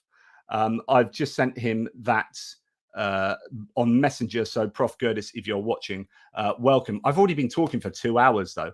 I don't know how much longer human beings are willing to listen to me blather on, but I think this should put to bed all of my thoughts right on an upcoming on the Harris nomination. And thanks so much, Mitch, by the way. You're an absolute legend. I just put JR in the chat. I thought he was in the chat. No, Prof Gerdes has looked at my message, so hopefully he'll be on in a bit. Yeah, hopefully I haven't annoyed him by speaking on his behalf, but we can get him on to talk about that. That'd be interesting. Now, with regard to what other people have to say, keep it civil, guys. Yeah. Here's the man, the legend. Can you hear me? Yeah, I can hear you. I just got to mute you on the other side. Or just mute. Yeah, I had in general. I had to mute you on the because I was watching, and I only caught the end of what you were doing, so I don't know what you said on my behalf. So you can make crap up at this point, and I would be none the wiser. I was saying that you are the best looking Republican I've ever spoken to, and there is no other human being I'd rather be. of the Something like three that. of us, I appreciate that. I'm assuming the third. So So what I said, and correct me if I'm wrong, but I said that assuming that you're still in a position where Trump is not the guy for you, I would say Yeah, that that's Prof. correct. Curtis seems to be the sort of guy who would spoil his ballot or vote third party or not, but couldn't bring himself to vote for the Democrats. And I was trying to express that from my point of view, and obviously it's easier for me to say because I don't have that heritage of voting Republican, but from my point of view, it should be a mathematical decision, which is if I don't want this guy to win, then the best chance for this guy not to win is to vote for this guy because it's only a binary choice, effectively. So that's what I was saying. But that's a simplifying the system.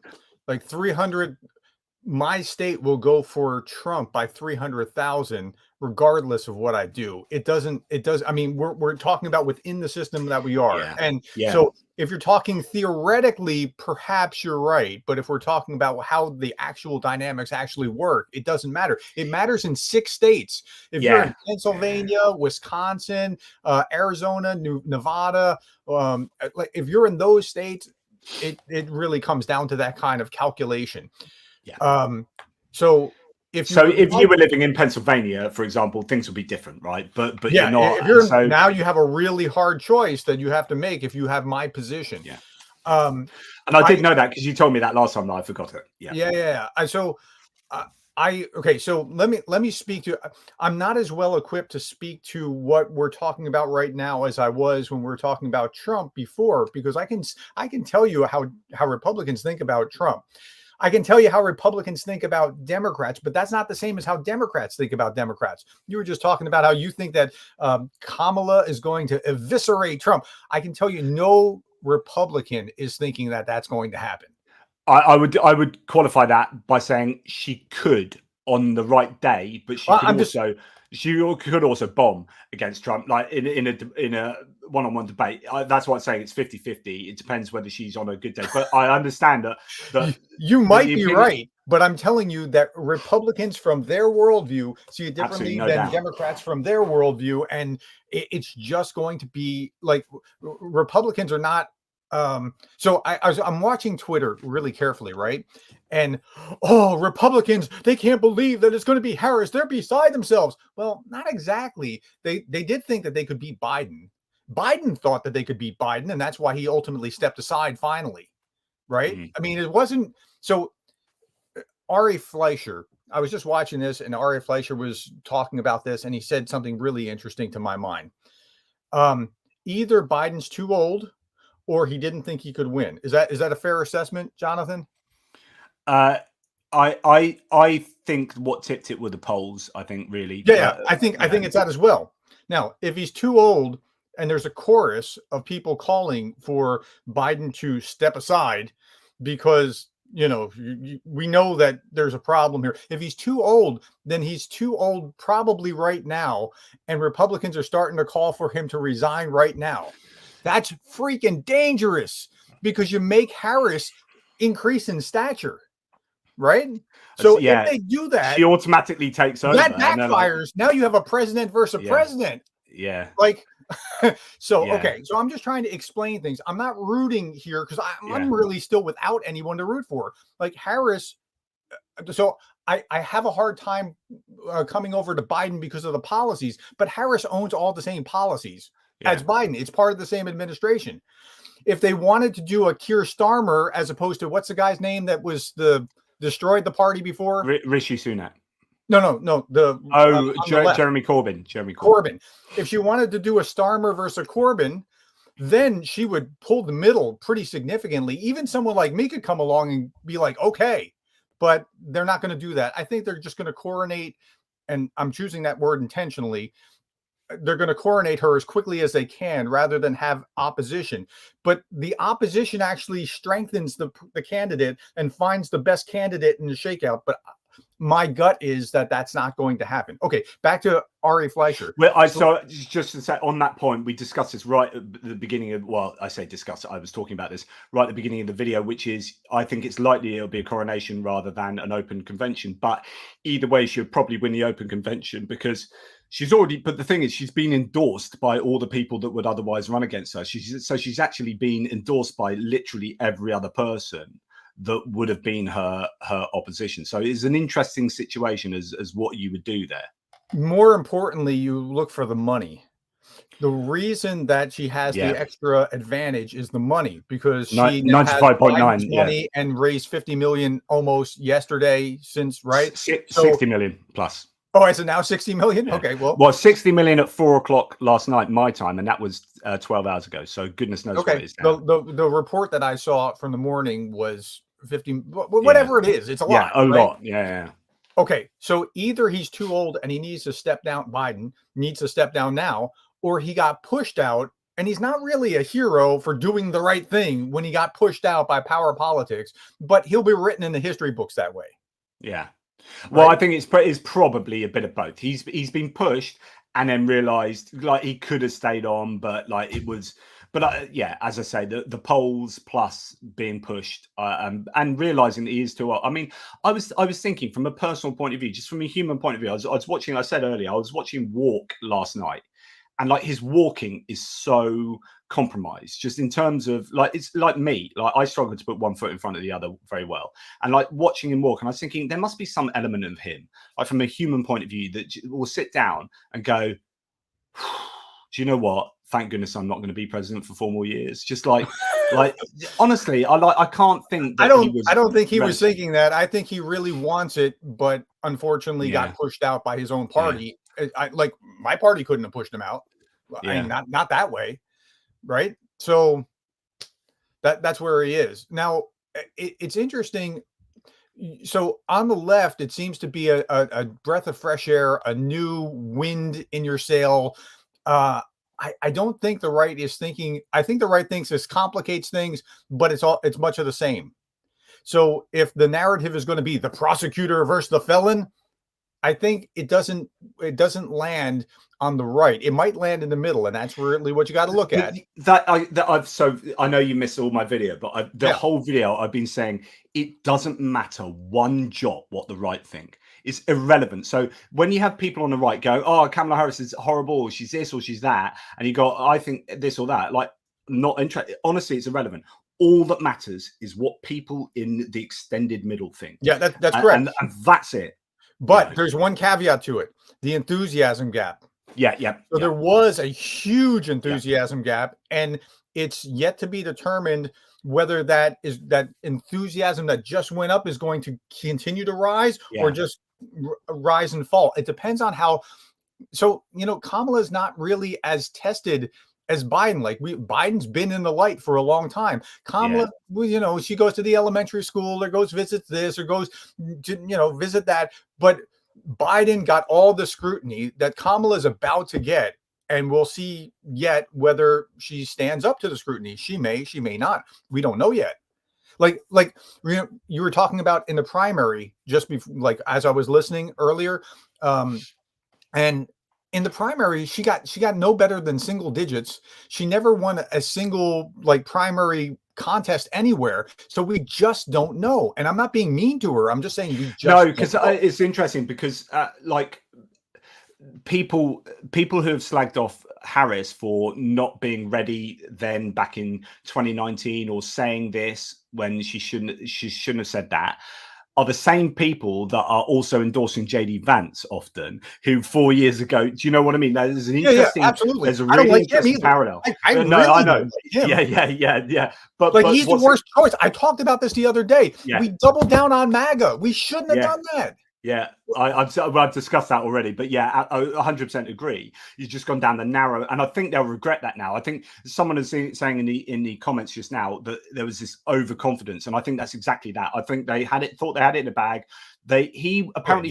Trump didn't want JD Vance. That was Tucker Carlson and Elon Musk that convinced him. It was like a Trump 2.0, and it's just too narrow. And I think, but the point is that Vance completely changed in 4 years. I don't know that he did change, but he said he changed to like with both rhetoric and positioning, etc., vis-a-vis some of those elements. And so if you're saying I don't have a problem with that, then pointing out that issue with Kamala Harris is double standards. So yeah. Not that you're saying that. I don't like him either.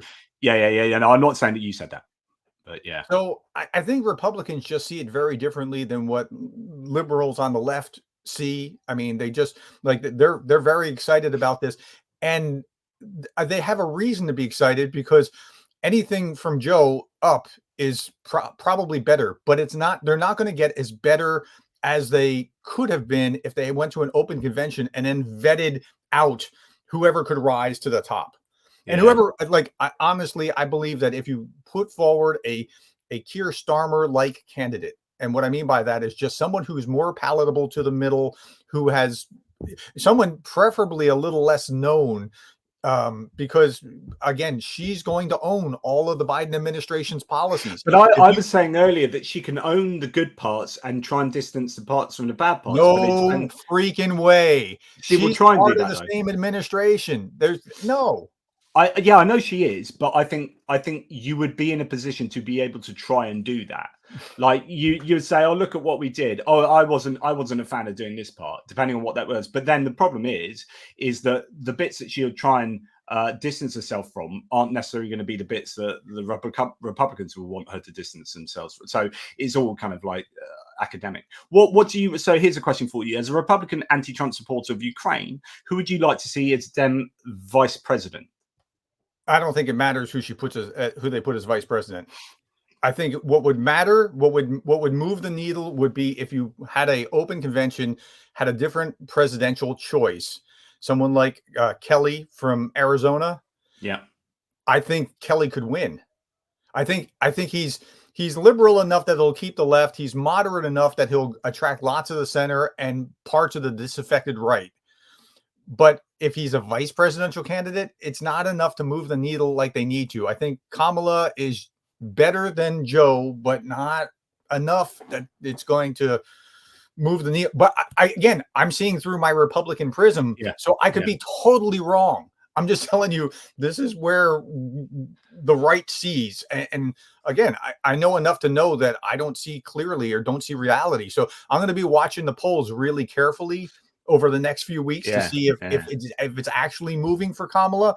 The money's moving, but I don't know that if anything else is yet. I was saying earlier that the idea that $60 million plus has came in predominantly, I think, from like grassroots people. Yes. There's a lot of it was like small donations, is itself a reflection that you've got an energized base that wasn't energized. So I think that is prima facie evidence that you've got an energized. In fact, if you look at all the newspaper reports, they are using the word energized as well. And I was saying that I felt energized last night, and I'm not even a bloody American voter, right? So if I'm energized, then surely there are actual democratic people that are going. That means they're going to. So one of the problems that people were claiming that the volunteers were not turning up for Biden, that he was struggling to get volunteers to go out and do door-to-door canvassing.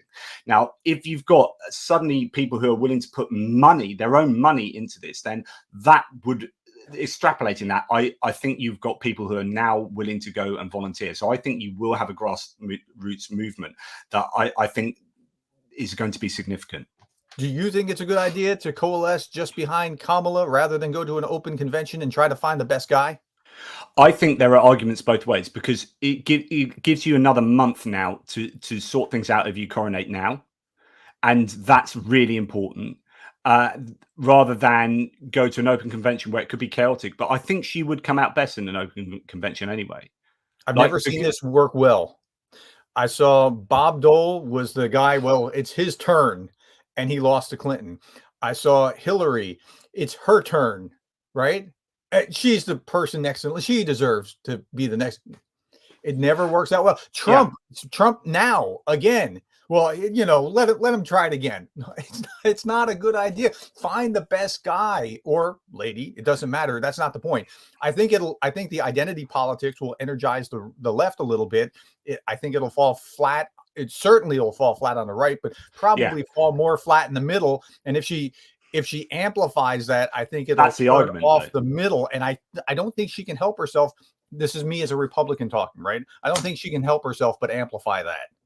But I would argue that if you look at the polling on things like reproductive rights, that if she amplifies that, then actually there are particularly female voters in the middle who will be mobilized to that. And I think that might not be to the desire of your kind of politics, but actually like that is the sort of voter that in the middle that will, the low info voter who is going to be annoyed at at single issues like reproductive rights. So yeah, but there's lots of unknowns, so we don't know. We're kind of like supposing that people in the middle, and like you said, we have to wait for the polls to come out. But that's assuming that you're running against someone who's on the opposite, where Trump actually staked out a more moderate position on that, to my annoyance, but still staked out a moderate position on that. Let the states decide, rather than, like, if she was doing that against previous times, before pre-Trump, overturning Roe, it would be different. Do you understand what I'm saying? Yeah. So it's not as potent for her as you would have otherwise thought. I just think that judging by polls over time, that I think there is a significant demographic that are going to be super important, that are going to be mobilized by fear of Project 2025 and reproductive rights. So what do you make of Project 2025? I think it's a boogeyman. I don't think it's nearly as bad as what people think it is. I think the idea that you're going to overturn civil service and then put in your political appointees is bad. Okay, I don't think it'll work, but if it does, all you're doing is creating turnover in each cycle. You put in all the Republicans in this cycle, let's say, and then you put in all the Democrats when the Democrats win in the next cycle. So it's just it cuts both ways. It's just as bad. I mean, the unified executive theory. I just think that it's just this gradual movement towards an authoritarian. It's just incredibly worrying, and there are. It really is. It's undoing civil service and making them political appointees, which is probably a bad idea. We can agree on that, right? And then in the next Democrat-run administration, the Democrats will undo all of that and put all their people in. But that's just horrible. That's just such destructive. Like that's just not healthy. Right. And I agree, it's a bad idea. Practically. But it's also the undoing of all sorts of things like environmental legislation. Now, you might have a problem with that, but I think that's incredibly destructive. There's a whole load of raft of ideas. And what was that? The rule? Something like Rule F or something. Which is, there's some really, really dangerous, personally, I think, dangerous ideas in it. But the point is it's what people think, and it appears that, like you say, the boogeyman's probably the correct term there, because it's got enough people worried that Trump has actually had to try and distance himself from it publicly. And so now that the Democrats are going to campaign on that. It's just going to be, they're going to go to town on that, reproductive rights, the convict felon angle, and Trump's age. I'm sorry for people that have been watching the whole video, because I've already talked about all of this, but to get your view, I mean, that's what they're going to campaign on. Interestingly, Trump is now the old person, and they're going to go down these senile, all the times that he's tripped over words and stuff like that. It's going to be a fascinating role reversal in terms of that. I don't think it's going to matter that much. His age might have mattered, but after that, it will not matter at all. He neutralized that with what was clearly moral courage, regardless of what you think about the guy. Yeah. Yes, I agree. But I think he neutralized that. The age that's going to hit him like it's going to bounce off like Teflon. I think I think oddly that assassination, and I don't mean to belittle an attempt on someone's life, but I think that seems like so long ago now. Like, honestly. Doesn't it? Yeah. Like, that's amazing, doesn't it? It was like a week ago. Yeah.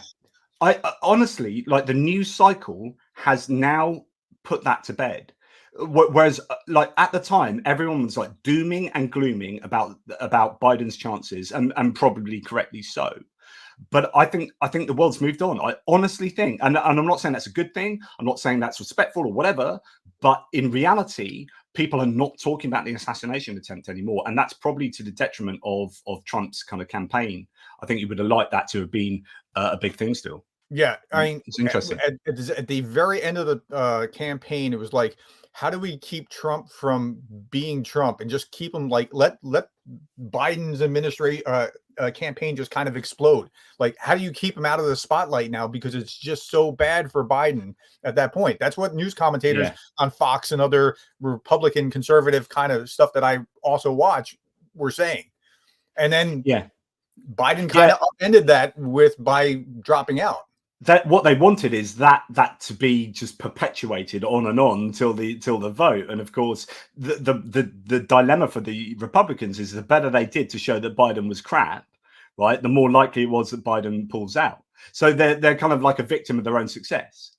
So his timing was impeccable to inflict the most damage on the Republicans by doing it when he did. Immediately after the convention, there's going to be a bump, right? Yeah. And so that should take some of the air out of the tires by doing what they did. So I got to give Biden points for, doing that and taking air out of when that. Yeah, I don't know whether it would have been intended like that. I think it was probably a natural climax. But you're right; it's absolutely optimal. It was great timing from their side. Yeah. Sure. Yeah. Okay, I have a question for you. Can you see any scenario where support for Ukraine is worse with any Democrat candidates? I mean, I just don't see any changes really because there's so much support on the left.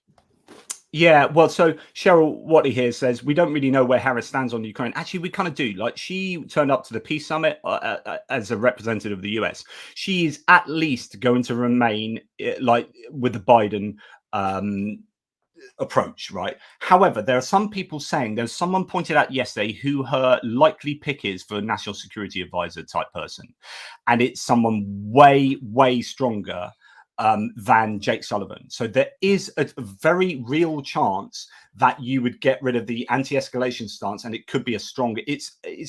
Well, my point is that it will at least be the same, possibly better for Ukraine. I know dead people that are stronger than Jake Sullivan on Ukraine support. You might have a point. I mean, that's.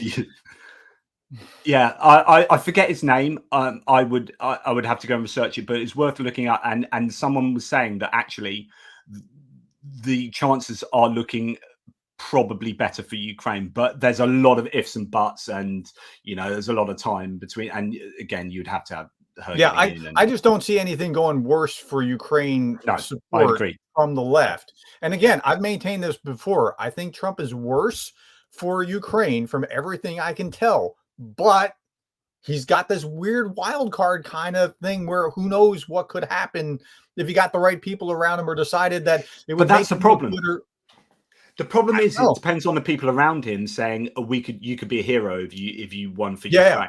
I'm just not willing to roll the dice. But I don't think he has got those. But he hasn't got those people. He chose JD Vance. You've got Tucker Carlson, Elon Musk. You've got Stephen Miller. You've got Steve Bannon. You've got every single person around him, all of the Heritage Foundation, including Justin Roberts of the Heritage Foundation himself, being now anti-Ukraine. So literally none of the party around him, unfortunately, favor a good outlook for Ukraine. So I think he could be the sort of person that could change his mind if he is pushed. I do believe that of Trump, because I think he's quite vacuous in terms of policy. So what do you make of Boris's thing yesterday? Did you read about this? Boris Johnson coming out with his thing about how Trump's policy is going to be he's going to arm Ukraine, push them back to the borders, and then make a deal. That's what he was saying. Yeah, so I think that Boris, rather like when David Cameron went over, they know Trump and they know what makes him tick, which is play on flattery and play on him being, you'd be the hero if you did that. And so I think there might be an element of trying to overstate the chance of Trump doing something like that from Boris Johnson's point of view, because he's trying to remain popular in that ecosystem. But I think the chances of I mean, it's interesting that you said that Trump does understand like the geopolitical ramifications of Ukraine losing. I just think Trump is just going to be in the palm of those around him.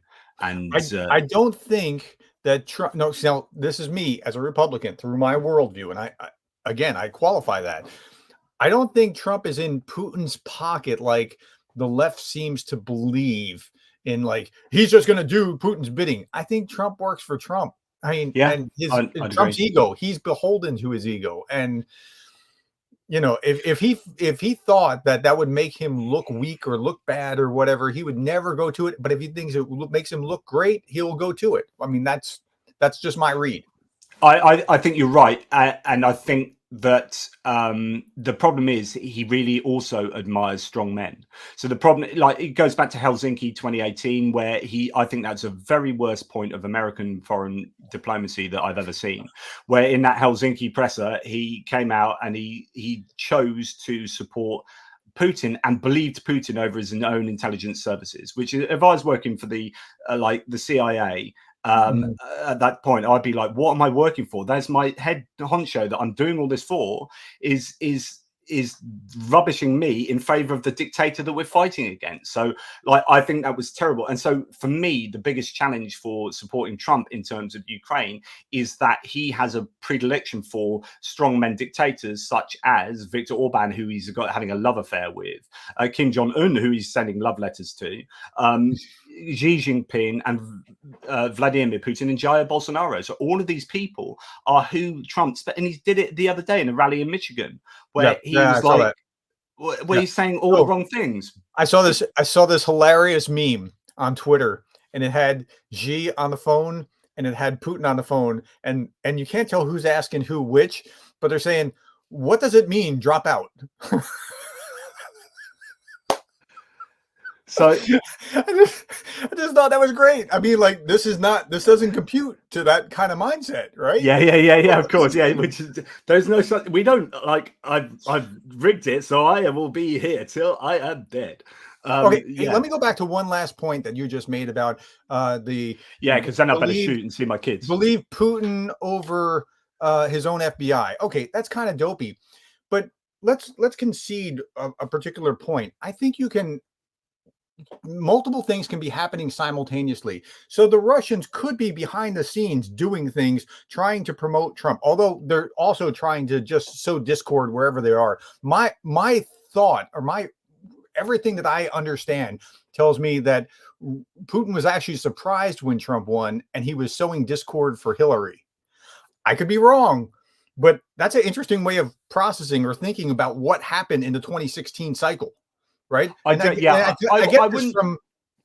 wouldn't disagree that he's surprised that Trump won, because I don't think even Trump was surprised. Everyone was surprised, but I think they might have been sowing discord for discord's sake.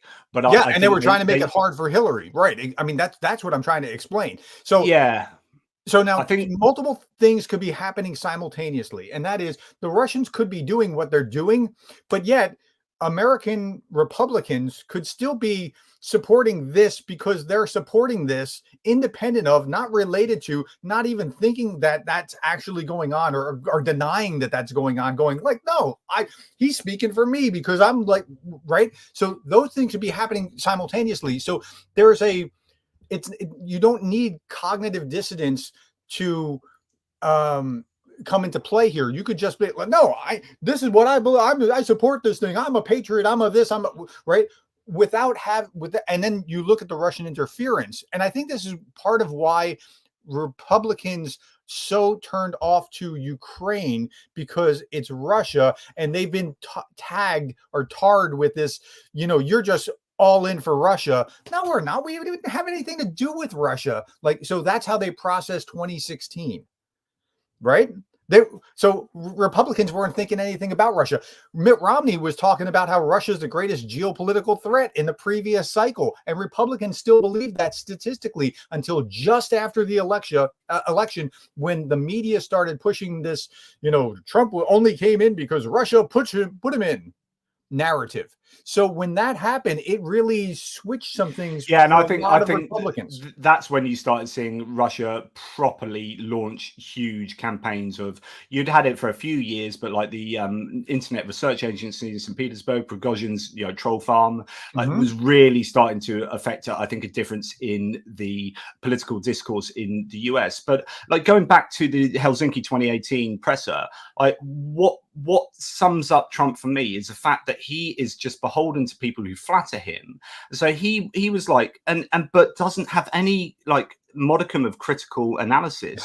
where he like, I don't know if you remember, but Putin said, he said, Putin's come up with this great idea where the people that are investigating here, we're going to get Russian people come and help us investigate and make sure that we're doing it right. Like, what are you suggesting? And he said, and I thought that's a brilliant idea. That's like literally the worst idea I can think of in terms of American intelligence. And it just blew my mind that he wouldn't have the wherewithal to think that that was an absolutely shocking idea, that you would have FSB agents operating in the US to check over what US intelligence investigations were doing. Like, how can you not? And then he stands and says that in a presser. I'm like, you are not worthy of that position, that role of US president. Anyway, sorry, rant over. In the early months of, this is going to sound weird, this is going to sound even shocking, maybe even naive.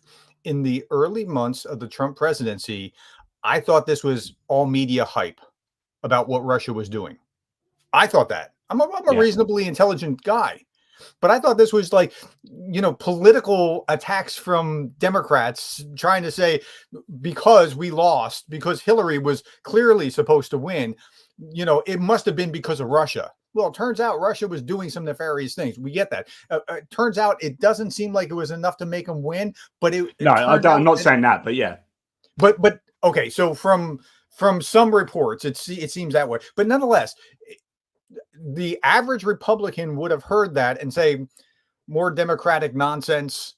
They have sour grapes because Hillary lost and they're blaming like Russia did it. Really? I know that everyone that I know voted for Trump, right? That's how they're processing this, right? It's the same with Brexit. So Russians were involved with the Brexit referendum in 2016 as well, and they were meddling and amplifying in exactly the same way.